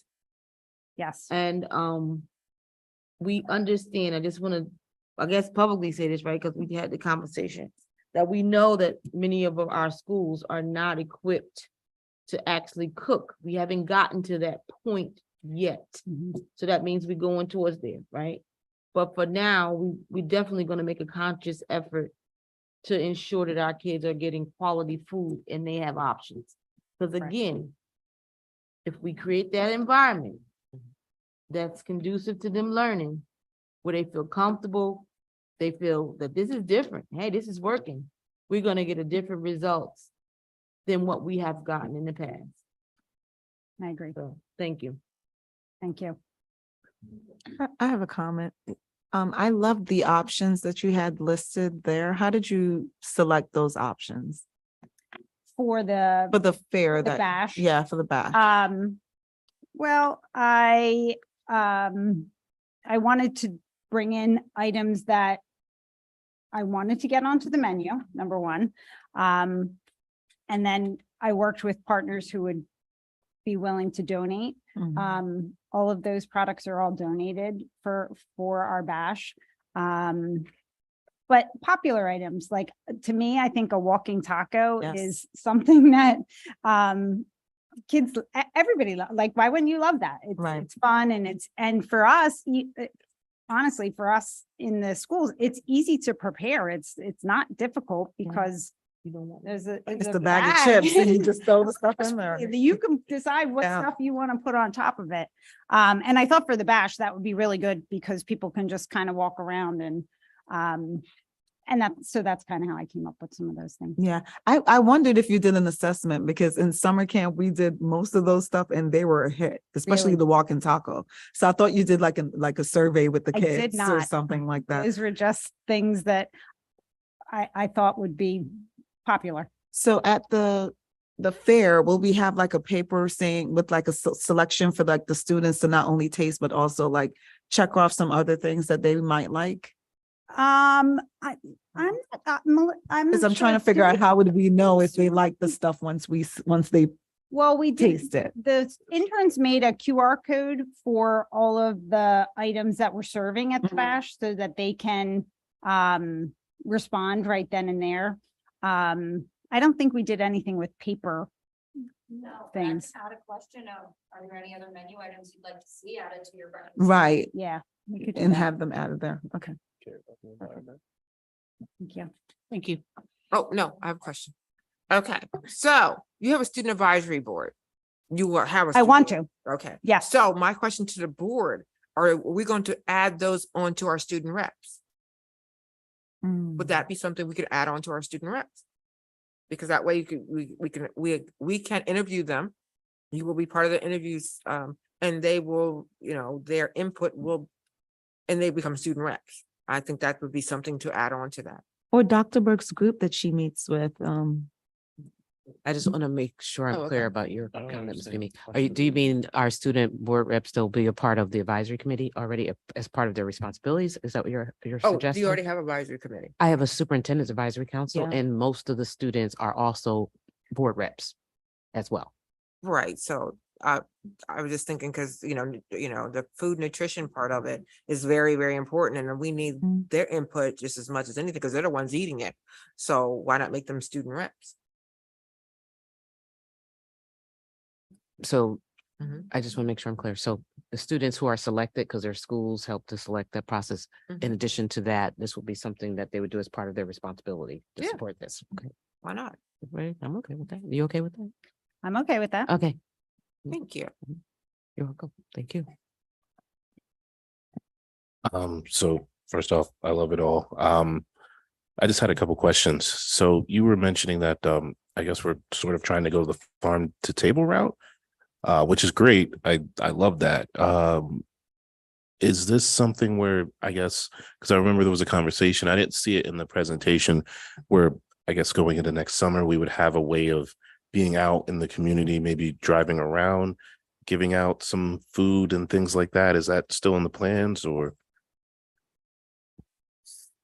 So, like a food truck or something, or? well, so one of the things that one of the things that we will be looking into is the possibility of having a student run food truck, Yeah. but not necessarily, unless I misunderstood what Dr. Burks and I had spoke about before, not necessarily about giving out food, but perhaps getting them started. So like at the bash, there will be food trucks there. We would love to have an ASD food truck that's student run, but that, again, that they could learn how to run a business and make money for a committee or activities committee or something. That I think that's what we had talked about, Dr. And they would have ingredients and cook the food on the truck too? Mhm. Oh, nice. Okay. And there's just a personal recommendation of mine as well I want to throw in there. If we could bring back the chicken turnovers, 'cause those were great. It's really funny that you said that because, so I used to work for Southern Lehigh School District, and when I first got there, that's all anybody ever talked about was the chicken turnovers. And the first day they were on the menu, I'm like, I need to go and see this chicken turnover. And to this day, they still serve them. And they make them from scratch. And I'll never, when I first got there, they told me it's a 3-day process. And it was for all of the steps because it's completely made from scratch. So I do have the recipe. So I'm gonna put that on my list. I'm not, it'll happen at some point, Okay, I appreciate that. At Oh. some point.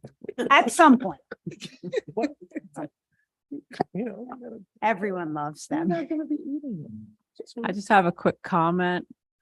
I'm disappointed that I didn't see empanadas on your list. So they are, so I'm gonna tell you why. They are, I didn't put it on that list, and I'm gonna tell you why. I do have some for samples at the bash. Oh, okay. The problem that happened with the empanadas is that they are not certified to serve in the National School Lunch Program yet. The company is, they want to do it. They just aren't there yet. And I'm a rule follower, so I'm going to have them at the bash. They gave me a few small cases to make. But one of our other ideas was to come up with a contest with our staff to see if they can make a homemade empanada with the proper ingredients and the proper crediting, because it's a process to get things approved by the National School Lunch Program.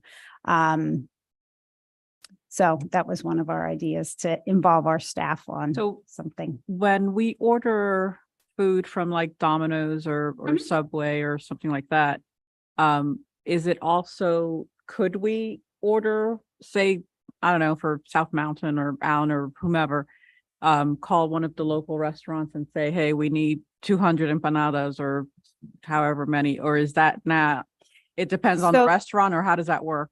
So because Domino's and Subway are corporations, they have specific national school lunch products. So Mhm. the Domino's pizza that the kids get in school is not the same Domino's pizza that you would get on a Friday night. Same with like the rolls, it's a whole grain, everything that we serve has to be whole grain. So that's where the empanada problem lies right now, is it's not a whole grain product. But I'm still searching. I was at a food show last week. And there's a tamale product that the guy's coming in next Friday. So I'm gonna let you know. And that it is a school approved product. He only had a sample tray. I said, why don't you have them here so we could taste them? It's like, I'll come to your school. I'm like, okay. So he's coming on the 18th. We'll see. Any other questions? Well, thank you. Thank you for that. Dr. I do not want to butcher this. Giarratana. Geratana. You got it. Giarratana. Okay. Thank you. And so do I have a motion to move this item forward to the board meeting on Thursday, August 24th? So moved. And there's our second. Any discussion? All in favor, say aye. Aye. Any opposed? The ayes have it. Let's move forward. And item number 8, we have Dr. Delaplane. Mr. Balmer, might I just make a comment before they start? I just want to commend Ms. Giratana, if that's okay, publicly. This is less than a month of her starting the district. Wow. It's about a month. So I just want to commend her for jumping right in and the work that she's doing. Thank you. Oh, completely appreciate it. Thank you. Okay. And again, We're gonna tag team this. I'm gonna start it off, but then Dr. Delaplane is gonna explain some of the specifics as to the needs for the purchase for his virtual campus. But we have before the board a request to purchase 115 Lenovo laptops for the virtual campus at the cost of $67,729, which is going to come out of the it's not the virtual campus, but oh, yes, it is. It was, he already made his request to the budget. So when the budget was put together, money was put aside specifically for these computer purchases. So it is coming out of his budget. And I'll let him explain the need for a device better than the Chromebooks as to why that device is needed for his program. Good evening, everyone. When I started last year, we had 250 students in the virtual campus. We finished the year with 980. Now, part of the problem was when I started, I had 30 computers, but in inventory. And I was very nervous as I was seeing the interest grow in our program. I didn't know where we were going to get the computers from. So I asked Dr. Roth if I could approach principals and at least ask that when one of their students comes into our program, could they please come with their computer that was already issued at the school, because we don't want to be buying double computers. Right. The principals were wonderful and said, absolutely. So if someone, let's say, started at Rob and they transitioned into our program, they brought their Rob assigned computer to us. And honestly, that's, if you think about it, we increased our enrollment by 730 students. And I only had 30 computers in my inventory. So that really saved us by allowing them to continue to use the computers they got at their schools. But my concern is those computers are old. They've been passed from student to student to student. They wear out. And even though the students are continuing to use them, at some points they die. Additionally, we have a lot of new kids coming into our district who don't have a computer at all. And so my effort here, it's not a lot, 115 is not a lot, but I need something to buffer that additional need, especially because we have a lot of families filling out the online application as I speak. And so there is a strong interest in our program. The reason I want laptops and not Chromebooks is because there are certain courses that you can take in the Edgenuity program that do not work well with Chromebooks. In fact, so much so that Edgenuity has produced a paper on it. And they actually list the specific courses. And it's a whole page. There's probably 10 or 12 courses, I'm just estimating, that will not work well with a Chromebook. And so that's why we want to go with laptops, really for our that way, if they choose a course, because what's happening is sometimes kids want a course, they get it, and they try and use the course on the Chromebook and it doesn't work. And so because we don't have a laptop to give them, they transition into another course that maybe they didn't want in the first place.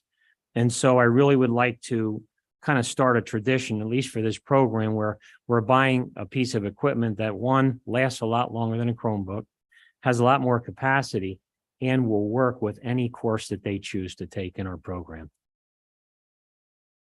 You have any questions? Or? I do. So my first question is, what is the life expectancy of a laptop? Well, I know when I met with Dr. Mitchell and Dr. McCook, we talked about that. And the Chromebook, I thought they said was about 3 years, 3 or 4 years. The laptop was much longer, 5, 6 years. So you get more use out of it. You said laptop? The laptop, yeah, you get a good 6 years out of a laptop. Chromebook was 3 years? Roughly, that's what Dr. McCook said, yeah. Okay, and so then the other part is, see, because if we get these laptops, then that we have 3, I'm gonna say 3 years, because I work on one every day too, so I'll say 3 years. So 3 years, that's how long it's gonna be. Even if we have some that's gonna last, we can still use for 3 additional years, but the life expectancy is 3 years. So if we buy these, what I'm also looking at is the report from Edgenuity. Because we have not yet received the report to see if that, because that's what your virtual program is, right? We use the Edgenuity, Edgenuity right. platform. So this is not an Edgenuity conversation that we're having right now, but I'm education, right? So we need to get feedback from Edgenuity because, and we need to make note that Edgenuity is saying, if you have a Chromebook, we can't use this, and this. And so what that does is that limits us. Because what happens is, say we didn't want to use these, we buy these, and 3 years from now, we get ready to buy something else. Now with Edgenuity, that's actually dictating to us in terms of what we can buy, or we got to get rid of Edgenuity.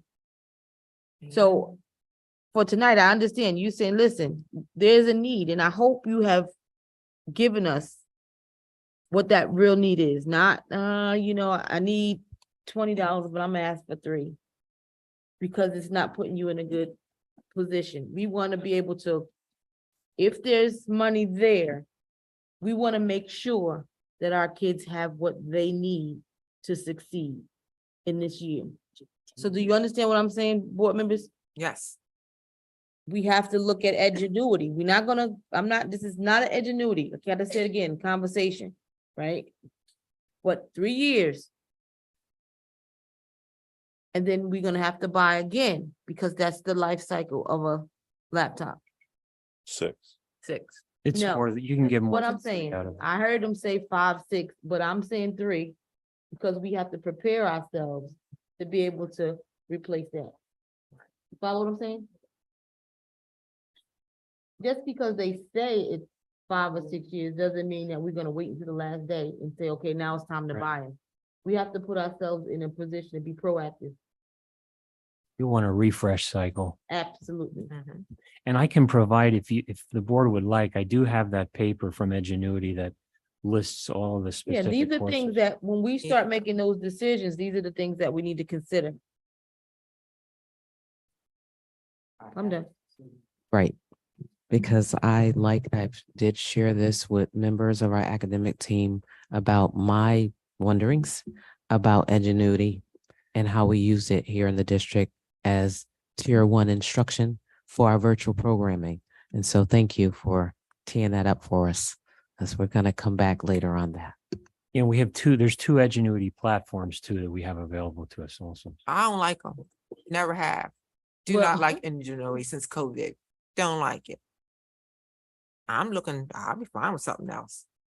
Well, right But it's now, not- for this I- year, we need to move. That's why I said, I'm not minimizing it at all, but we have to move forward and we have to give our students what they need so that we can work with what we have in place. But we definitely need to start now looking at what our outcomes look like and what our plan is gonna be like down the line. Yes.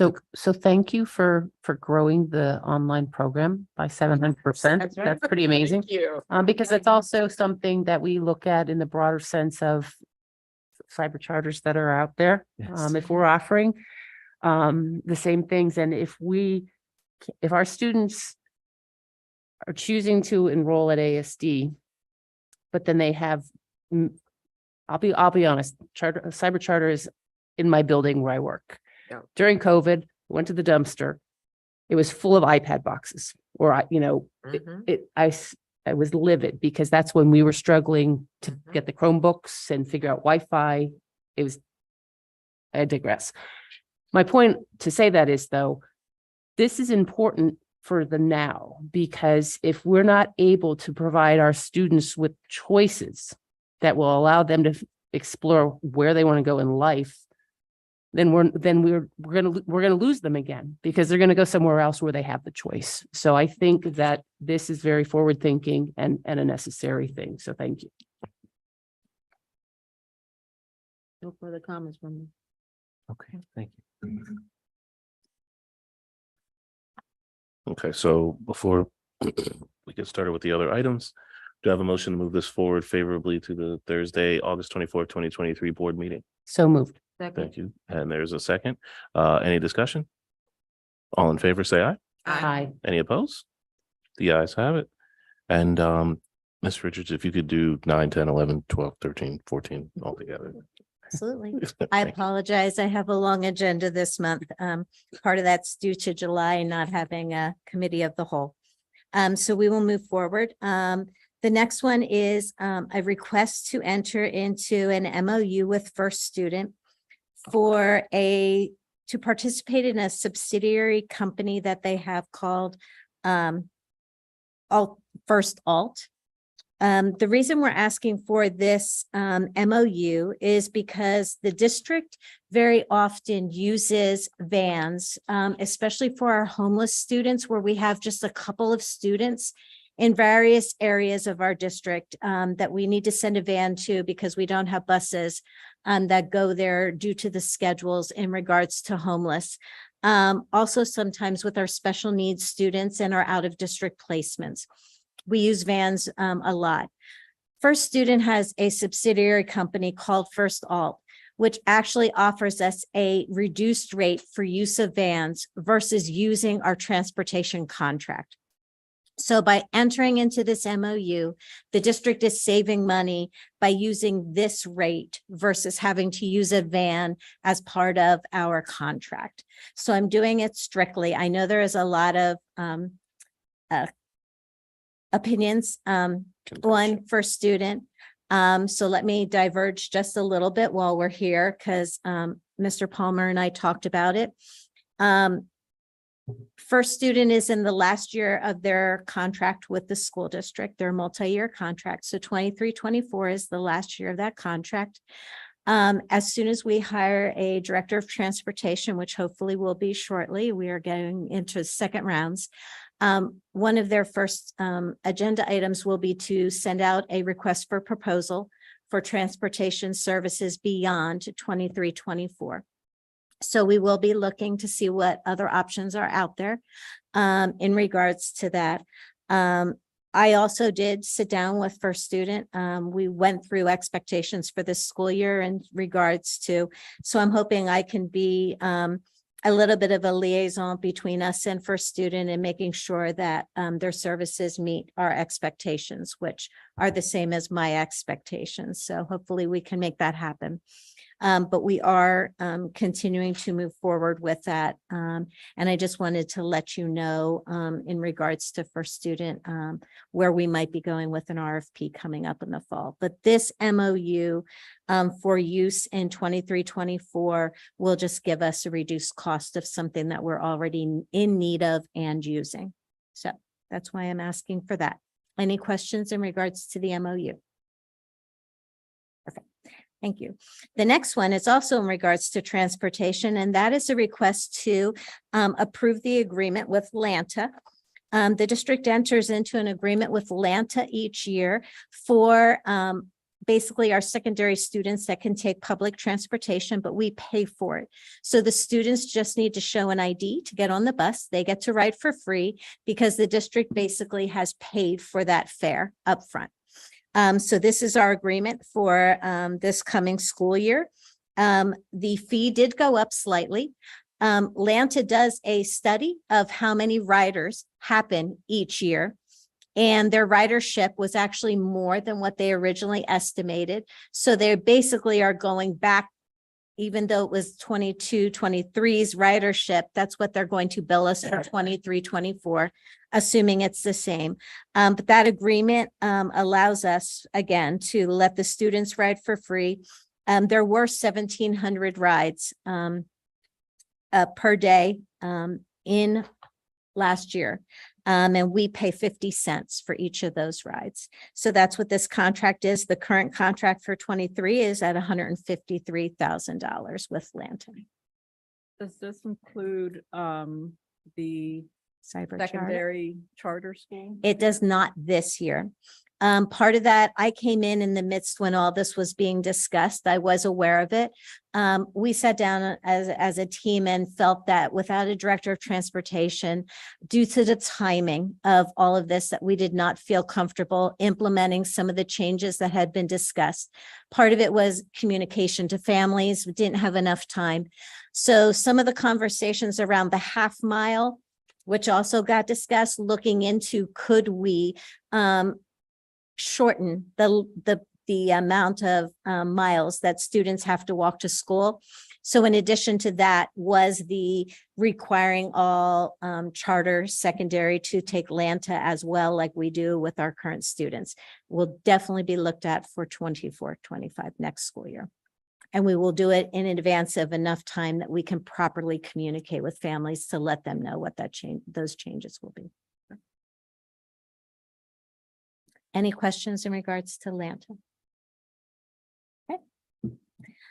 The next item is an accounting. So I don't want to give you accounting jargon, but I actually did put a acronym on here of GASB, which stands for Governmental Accounting Standard Board. They develop rules and regulations that we have to follow as a government. One of those is called GASB 75. It all has to do with evaluation, which we must include in the footnotes to our financial statements in regards to post-employment benefits, which basically means you have to do evaluation of any accrued vacation days and any retirement benefits other than PSERs that are in our contracts. And those have to be valued and accounted for within our financial statements under the GASB rule. It's a complicated calculation. It takes into account birth date, lives, and then all of the individual benefits that we offer. This is done by a company who specializes in this, which is a government group called Pennsylvania Trust. Pennsylvania Trust uses Conrad Siegel, who is an actuary, to formulate and calculate all of these numbers for us. So I wish we didn't have to do it, but we do. And the calculation is complex that I'm not qualified to do it. So it's a mandatory thing that has come to be due to having to include in our financial statements. So we are looking to enter into this agreement to have Pennsylvania Trust and Conrad Siegel do this valuation. The cost would be a maximum of $8,600, $8,625 for them to do that. And it could be less. It depends on the complexity of all of our agreements and what our post-employment benefits are that we offer to our employees. Any questions? The next one is the one we talked about, Dr. Burke's already mentioned, which I am very excited about, to implement and begin the process of getting away from the inefficiencies which are occurring in our payroll department with our timesheets. Our payroll department is literally working up until close to the minute that file has to be transmitted to the bank for the direct deposit. And it allows them no time to check for accuracies, even take a breath and just really go over their work. And part of that is because they are processing almost 1,200 pieces of paper every pay because of hourly people and then people who need to get paid overtime. And that's all calculated manually right now. So the good news is that the software that we use, which is called Skyward, which is our accounting and human resource software, has a module called TrueTime. The other good news is that we already have some clocks in our buildings that are still operable and will be put into service, and that will work with this module. And so this is, again, just the very first step. The other piece is that I have actually met with all of our union leadership that this will affect, and they are all on board. They were all happy to move this direction, and some of them were very excited about not having to deal with the paper. And part of that is because there's been some errors in being fully honest. There have been payroll errors, and payroll checks is a very important thing for people, that they be accurate and they be timely. So we understand that we need this efficiency to be able to deliver that. Accurate timesheets, accurate pays, and pays that can be verified and proofed. So this is the first step. There will be several months of setup. Setup is everything. It needs to be set up correctly, but then the rollout, we will be doing trainings for each of the union groups. We will also be assessing how many clocks we do need in the buildings to see even the ones that we currently have, whether we have enough. We can also use other devices, and that part administration has not decided yet. So there's a lot of decisions that have to be made in regards to how we want to administer the keeping of time, but allowing us to purchase the module is the very first step, and allows us to then have the training we need in setup, and then moving it forward with all of our union groups to move this forward and make it a much more efficient process. So I'm very excited about it, as is our payroll department. This cannot happen soon enough for them, but I'm assuming it's going to be several months down the road till we get it set up correctly, unfortunately. But I want to make sure we do it right and not just rush it to get it out. So we want to make sure it's set up correctly, and everybody's trained. Do Any they- questions on Skyward? Do they not? Uh, Oh, I apologize. Go ahead, Ms. Conover. She buzzed in. Go ahead. So I do have a couple questions. Mhm. One question, you said clocks. Yes. We're talking about the old fashioned Oh. time clocks? So when I say clock, there's actually a small computer about this big that is on the wall. Mhm.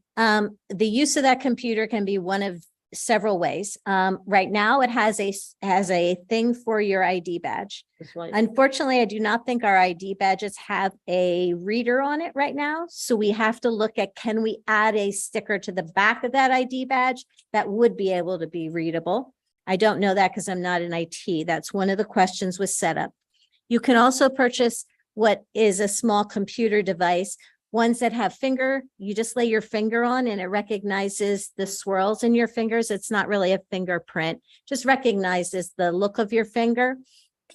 Some you can also enter an ID, an employee ID. So when I say a clock, it is not an old fashioned punch with a card. It is actually a mini computer that's on the wall that just allows an employee to very quickly get in with their ID and click the button that says in.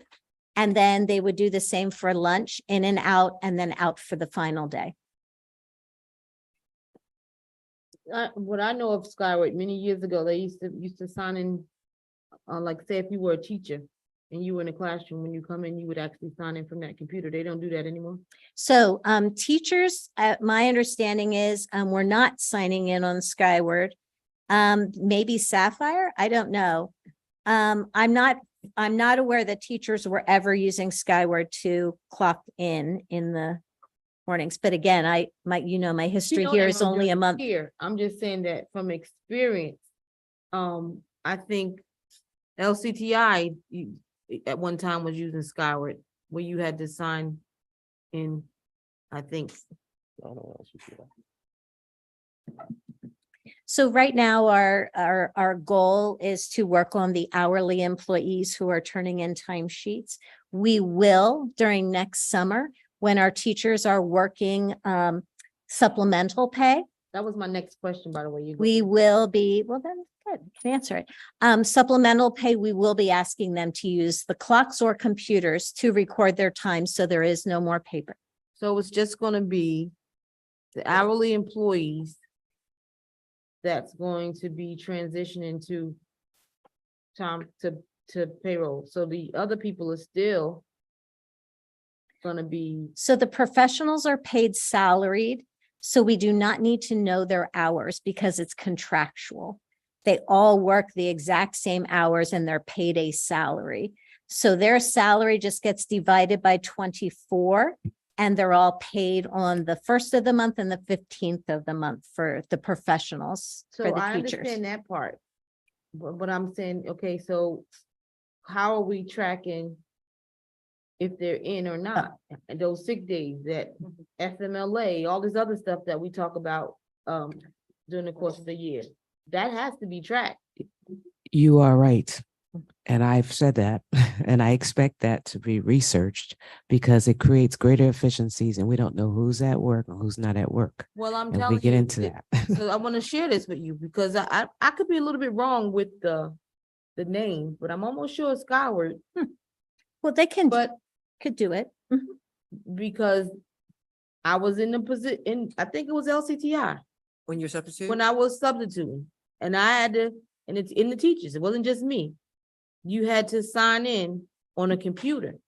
And I don't think that it should be hard for us to figure it out because we're not the only school district in the state of Pennsylvania. It is not, Ms. Conover, and I've worked in systems. I put my finger in every day from the superintendent on down, and you went checked in and it counted for your attendance. This It is is the possible. question that I have. Pardon me, right? And what we How went. come we can't find it? Why is it lost in Allentown? It's available. We just have to do the research, and I expect it to So be done. The research Yes. to see if we can What we actually. can do to account for people's attendance, because this also ties to our whole, I want it tied to the whole financial system. Right. Because we don't know when people come to work and when it's time for people to retire. People are going back and forth. They miss my days, my time, my this, and we're affecting people's lives. So we have to get that done. So I'm a little bit happy. I'm not a whole lot. That has to be I'm done. happy that we have something but and to me, the hourly people, I was thinking that it was all the people, the lot of monies that's going out the door. That's what we want, not just a little bit of lot of monies. You know what I mean? It is important. So why do we have to wait until the summer? Because we're in summer now. For So we gotta wait. teachers, you mean? Yeah.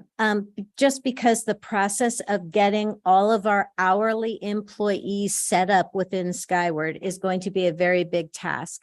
And I say that because we have 7 or 8 different contracts that we have to make sure all their appropriate pay codes are set up and ready within those groups. So I'm not saying that this can't be expanded, but our goal is to start with the ones that are generating the most paper right now. And then we can definitely add to that as we move on. So that was our reasoning, because of the ones that generate the most paper. I want the ones that make the most money. And the ones we can't find, we might have 12 people over here with that one person with 12 jobs. And we're gonna wait 12 months to figure it out. And I've been saying, I'm just vocal. I think one was, I've been saying this since 2017. Am I right or wrong? Yes, you have. So how come we couldn't start?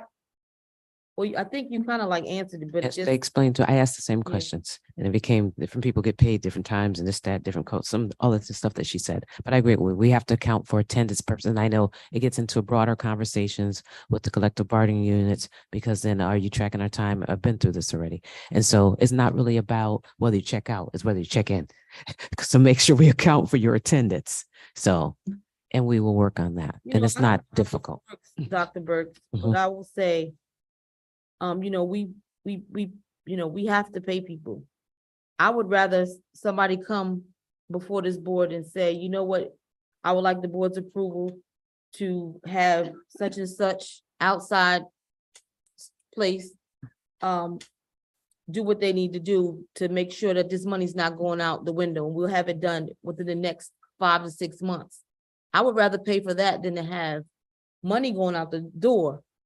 And to be able to, maybe we need to identify somebody to come in and do that and work with those groups, do whatever we have to do to save money.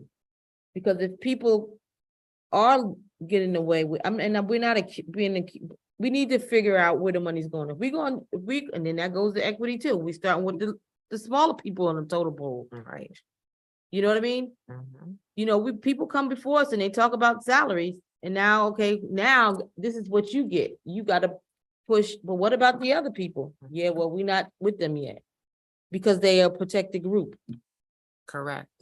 And that's not equitable. Not fair. So that's what I'm hearing you. This is not, but this is what, as I'm one board member, but I want to see urgency Excuse me. with all the people that we pay. I don't think we have a whole year. Especially if we have some idea that is going on. Mr. Chair, may I ask So- a clarifying question? I'm just trying to make sure I understand. So you're saying you want to pay a outside entity to, That's what we have to do.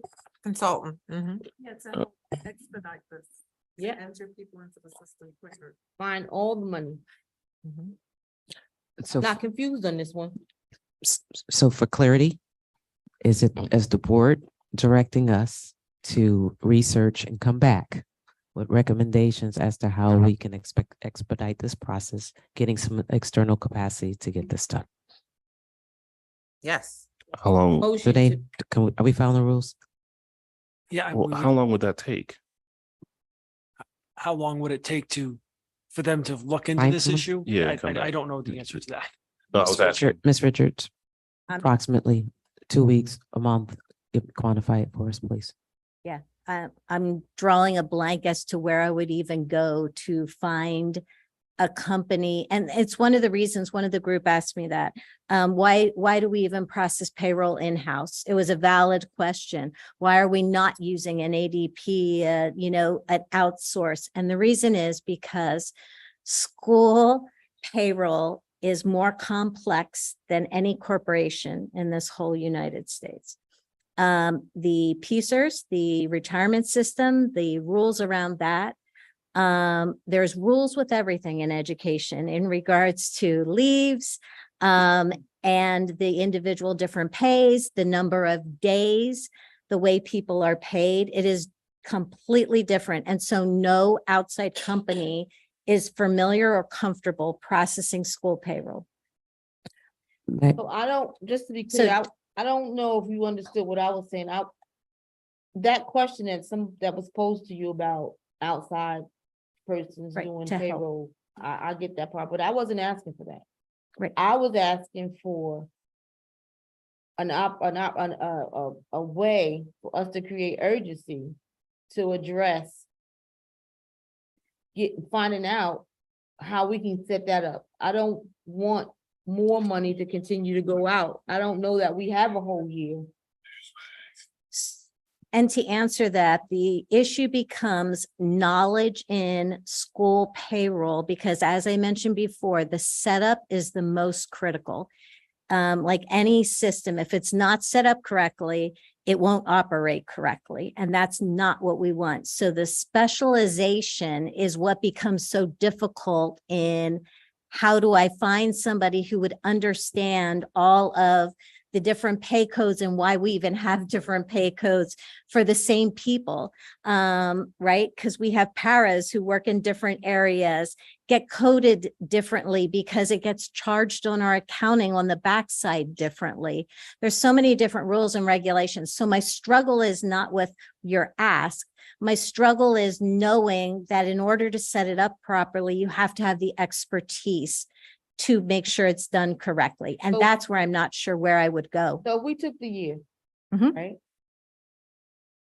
Who's gonna do it? Who has the expertise? So myself, We can't HR. find another you? No, we I can. actually have a position open I cannot fill. So myself, Two more. HR, and our payroll people who are currently, and then I actually have two Skyward people who specialize in how Skyward operates. So all of us will be working collectively to make sure this is set up correctly, but it is very specific, not only to Allentown, that's even very specific to other schools.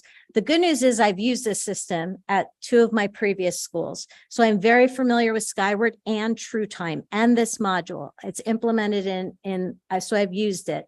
But Allentown has a lot more contracts. So that requires a lot more time and a lot more knowledge and expertise to make sure it's all set up correctly for each of those groups.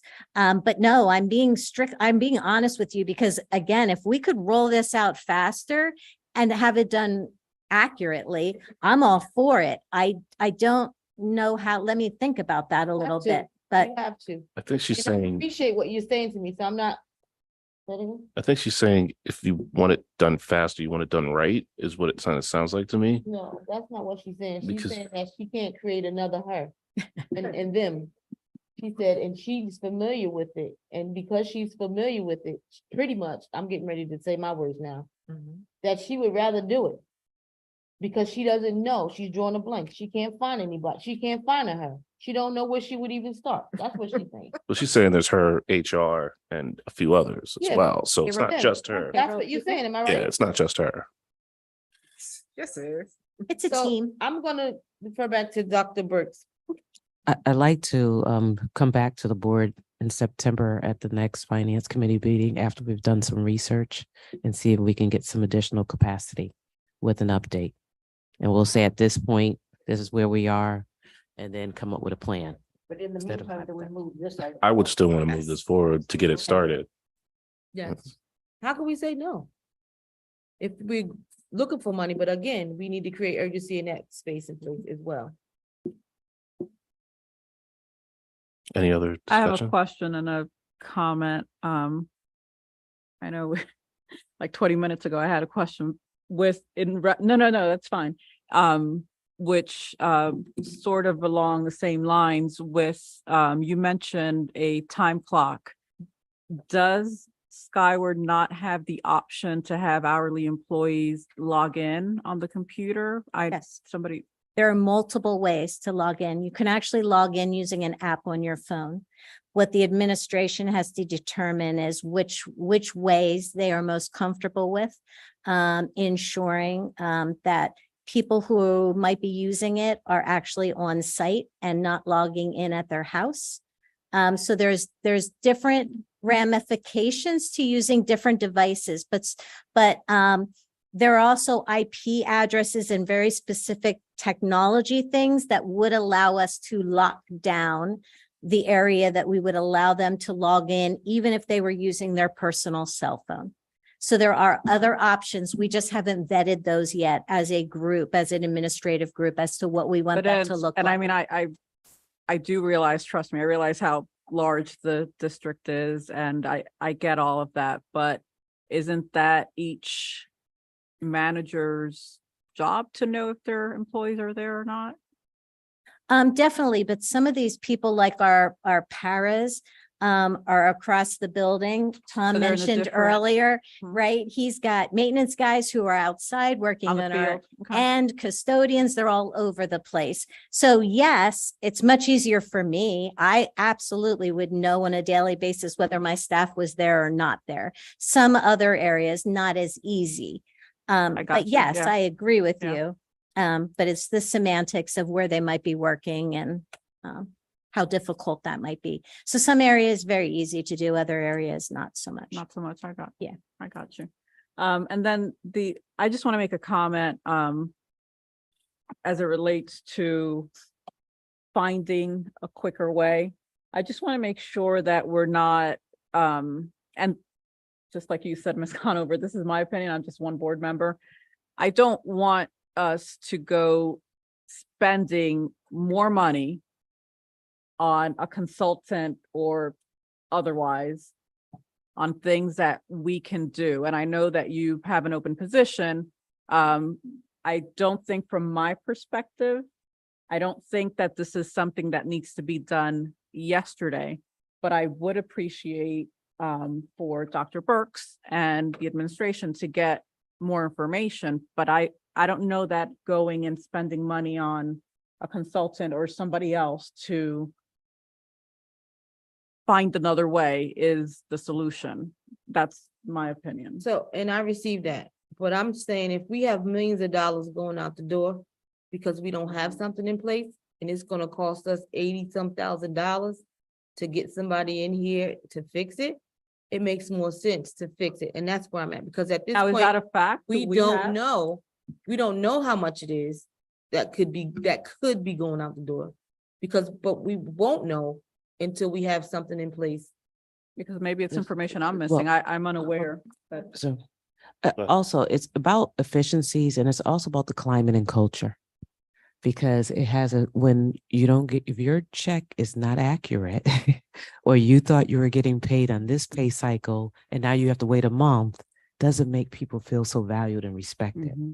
And that is a pervasive issue. It is. I want to just be honest about it. So we've got to get at the core of that and help having people that restoring confidence that this is going to be done efficiently and effectively. Also, because our finance team is lean and we have a recommendation and we're share with the board, we need more capacity. Although we have individuals, we need people cross-trained.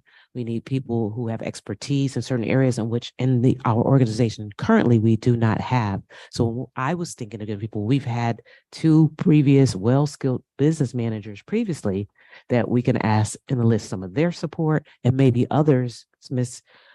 Richards knows other people. So I wasn't thinking of just bringing a group, because your point well taken, Dr. Santana, but we have to do something because it's causing the organization to run very inefficiently. Thank you. Mhm. Any other questions? You can continue. One more.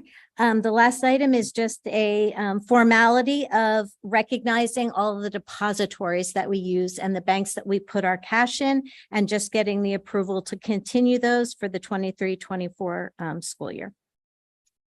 Oh, and then I have one more, which is kind of also, it's just the recognition of a donation for our back to school bash. We will have more of these. This is just one that got submitted early. We are tracking all of our donors and we'll recognize those all together, but this just happened to be one that came in early. Any questions from my colleagues?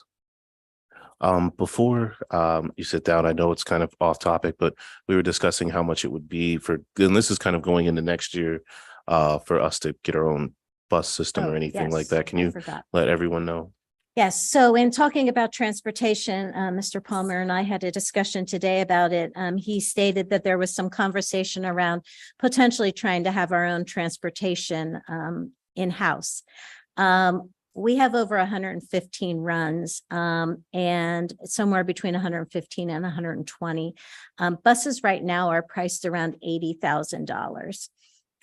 So the cost to try and have our own transportation and manage all of that, we don't have the resources to get a fleet of over 100 buses. Not to mention, you would also need then location. I mean, I guess I'm not sure where First Student has theirs, but obviously that's their property. It would be very costly because buses are extremely expensive. They are also very difficult. You have to order them way in advance. So companies like First Student, because they have their national, they put their orders in large masses and almost a whole year in advance as they're coming through the factory. But it is very difficult. The supply chain has gotten better with buses, but it's still not good. And vans are almost impossible to get a hold of because one of the manufacturers stopped building a chassis. I'm not a vehicle person. And so it's become very difficult to get a hold of school vans.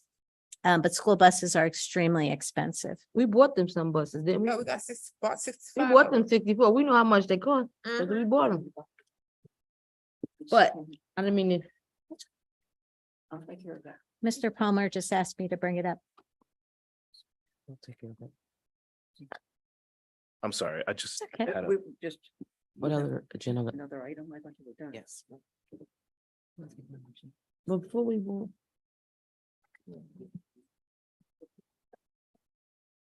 sorry, one moment. Technical part.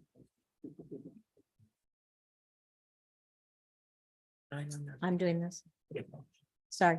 I should have told you, Patrick. I didn't think about it. Sorry, I was. Ms. Richards is just going to present the rest of the agenda. Yes. That's it. I Thank you. am. You can Filling in continue. For Dr. Mitchell. So any questions I on do, those do- pieces? yeah, I'm still stuck on the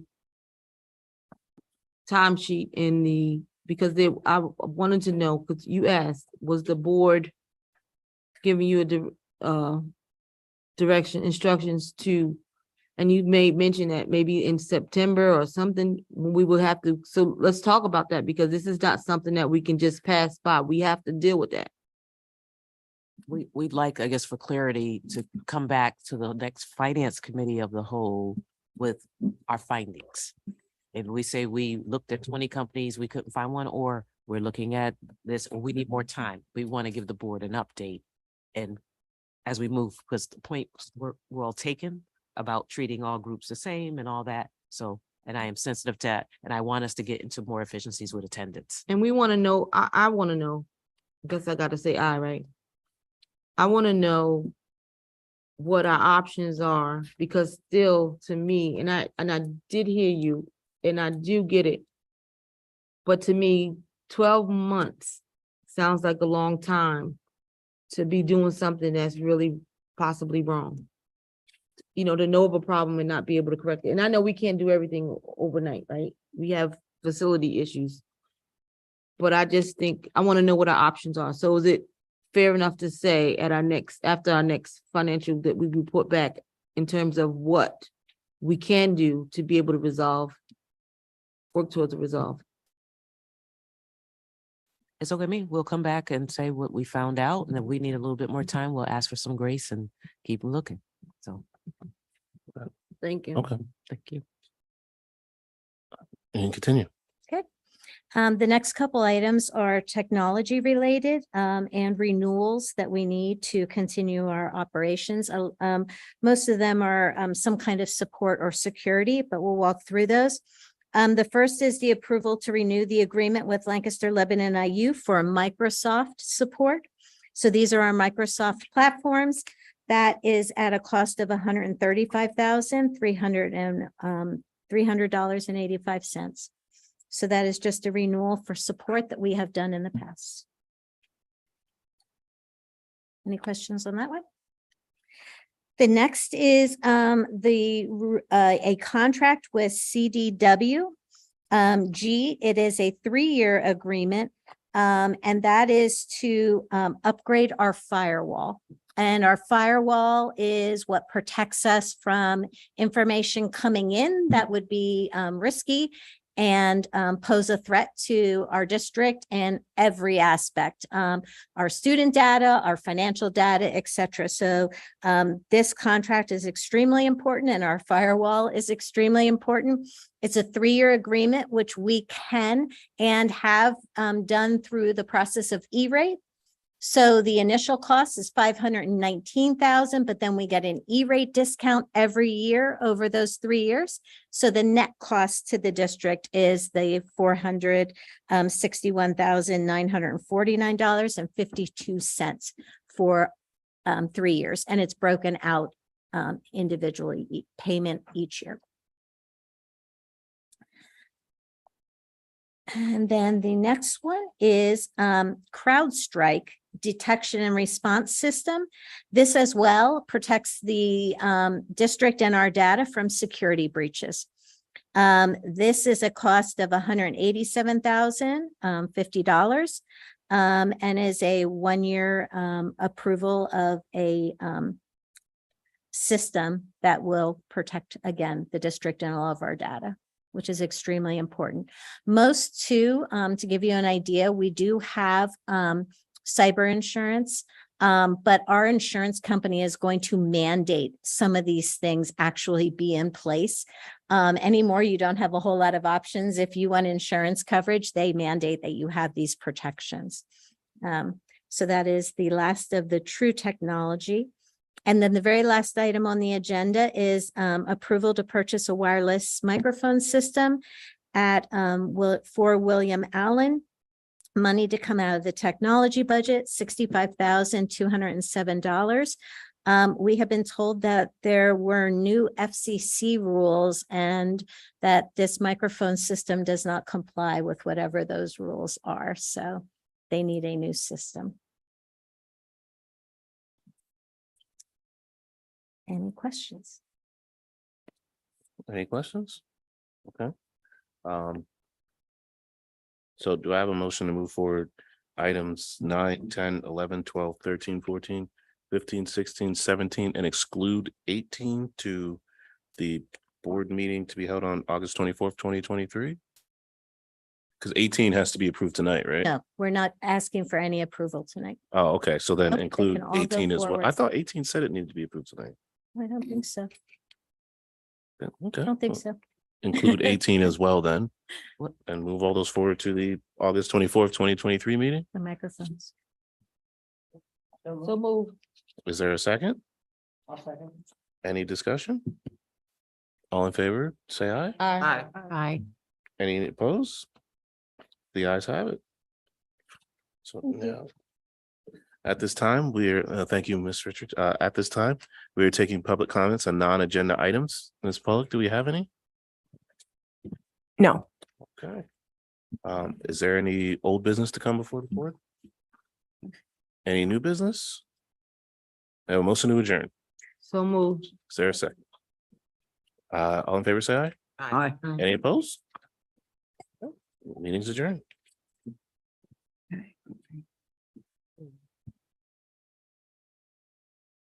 I'd like to call to order the special meeting of the Board of Directors of the School District for the City of Allentown for today, August 10th, 2023.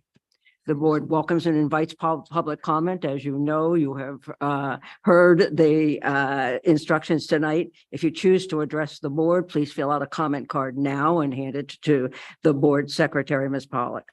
Once recognized, please come to the podium, state your name and address, and kindly limit your remarks for 3 minutes. May we have roll call? Ms. Brown? Ms. Conover? Present. Ms. Harris? Here. Ms. Matheson? Here. Ms. Brown Noel? Here. Ms. Ortiz? Here. Mr. Palmer? Present. Dr. Santana? Here. Ms. Wilt? Here. 8 members present. May we rise for the Pledge of Allegiance and a moment of silence. I pledge allegiance to the flag of the United States of America and to the republic for which it stands, one nation, under God, indivisible, with liberty and justice for all.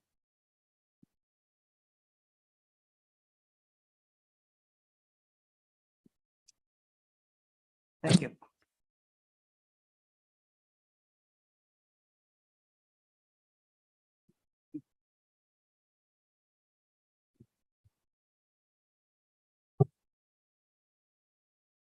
I am going to take this time to put a motion in front of the board. I'm going to ask you to move to amend tonight's personnel agenda to include the resignation of Dr. Diane Mitchell, the Chief Operating Officer. We are asking for this addition to the agenda for this evening because her resignation was just received just before the meeting this afternoon. May I have a maker and a seconder to this addition? I'll make that motion to We have a That maker. effect. Do we have a seconder? I'll second. We're adding this to the personnel agenda. I'll second. And a second. Is there any discussion on the motion? Please call the roll. Mr. Palmer? yes. Dr. Santana? Yes. Ms. Wilt? Yes. Ms. Conover? No. Ms. Harris? No. Ms. Matheson? Yes. Ms. Brown Noel? Yes. Ms. Ortiz? Yes. 6-2 vote passes. Okay, Madam Superintendent, do you have some remarks? Yes, thank you, Ms. Matheson. Good evening, everyone, again. As mentioned in our all evening, we want to bring forth many items. Just joking, just two items that need immediate approval for us to successfully start the school year. One, our student and family handbook, and also our on-demand tutoring. Yes. I want to thank and commend and congratulate our team for a successful summer programming. We had 1,577 students take advantage of our Great Exploration Summer Program, and an additional 1,300 participated in our summer programs that were run by our community partners. Yes, we are extremely thrilled at this collaboration and commitment to keeping students engaged during the summer months. And as you know, we're excited. We probably ended the summer, and they're still working now with about 120 students who are our first cohort of our Allentown Youth Internship Corps. So many of the items, some things that you see throughout the district agendas and postcards and all kinds of great things were created by our students. So, and also providing tutoring and mentoring to their peers. I would like to remind everyone that our first annual back to school bash is finally here. Yes. We invite everyone, students, families, community members, educators, staff, everyone to come to Cedar Beach Park on August 15th from 1 to 7 p.m. Hopefully it will not rain. The rain date is August 16th, and it's going to be a lot of fun. We're going to have food and basketball, soccer, face painting, games, you name it, singing, dancing. We'll have a DJ. It's going to be a lot of fun. You want to be there? We're going to give out backpacks, school supplies. We have more than 75 of our partners who are committed to being there as well. So families, we want to see you there, and it's going to be a great time. Allentown is on the move. The city of Allentown is also co-sponsoring this activity with us, so we want to thank them, Mayor Turk, as well as the city, and we are looking forward to a grand time. So we're excited. Hashtag One Allentown. We get better together. All our strengths are needed. Additionally, we have coming up our convocation, in which all of our staff, as well as our community partners, elected officials and such will come together on August 21st, and we will kick off the year sharing the direction of our district. It will be held at the PPL Center beginning at 8 a.m. Schools will shuttle over from various locations throughout the city. We have provided that to the schools as well as our partners, and we intend to begin promptly at 8:45. So please be there at 8:45, and we will have everyone at our convocation. That is the first day of school for all the educators. Of course, we want all our support staff and operational people, but every teacher, every principal, and everyone who knows they're an educator, we expect you to be at convocation. You received a Eventbrite, and that will serve as your admissions to the great convocation. So please make sure you complete that. And if you need further instructions, your school leaders, as well as your department chairs, will provide it. So we're going to have a great time. Oh, let's see. Although school's not in session, our students continue to amaze me as we hear stories of their continued success. I want to congratulate the Lehigh Valley RBI team, who recently traveled to the MLB Nike RBI World Series in Florida. The team made up of students from both Dearth and Allen High Schools. The team faced off against other RBI teams from across the country as the Mid-Atlantic region champions. So Allentown, great job, everyone. To all the coaches and everyone who's working very closely with our students. We are excited. Allentown is on the move. As a final note, before we get busy with the start of the school year, I hope we find some time to relax, recover, and most importantly, read. We want everyone to read. My superintendent summer reading lead is still going strong, and collectively we have logged more than 150,000 minutes of reading this summer, and we will surprise some people at their houses tomorrow. So that may be you. We will visit you tomorrow if you are a top reader throughout the district. And for the adults, we will also recognize you very soon. But we're going to visit some students and families tomorrow. That concludes my remarks. I'm so excited. Do we have any public comments on agenda items? There are no comments on agenda items. May I have a motion for approval of the superintendent's report as edited earlier? So moved. Do we have a second? We had a few changes that we made earlier. To the during your handbook, meeting. Ms. Conover. Right. Do we have a second? Ms. Second. Okay. Is there any discussion on the superintendent's report? Seeing none, call the roll, please. Ms. Conover? Ms. Harris? Yes. Ms. Matheson? Yes. Ms. Brown Noel? Yes. Ms. Ortiz? Yes. Mr. Palmer? Yes. Dr. Santana? Yes. Ms. Wilt? Yes. 8-0, vote passes. May I have a motion for approval of the personnel report as amended? So moved. Is there a second? Second. We have a maker and a seconder. Is there any discussion?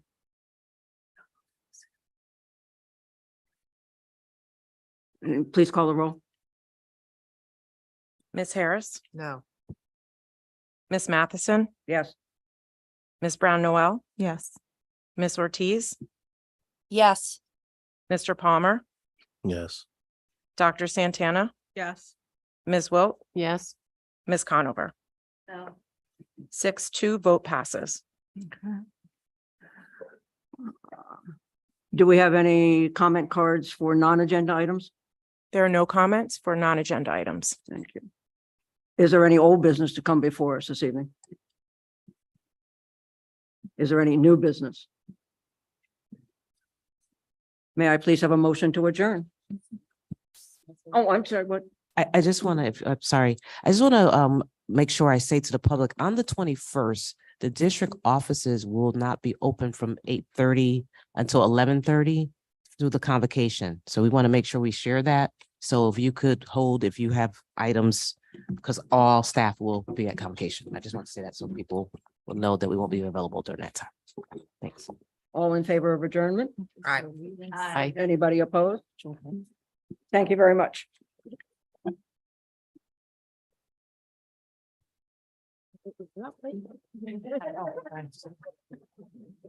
Oh. Yeah, Thank thank you so you. much.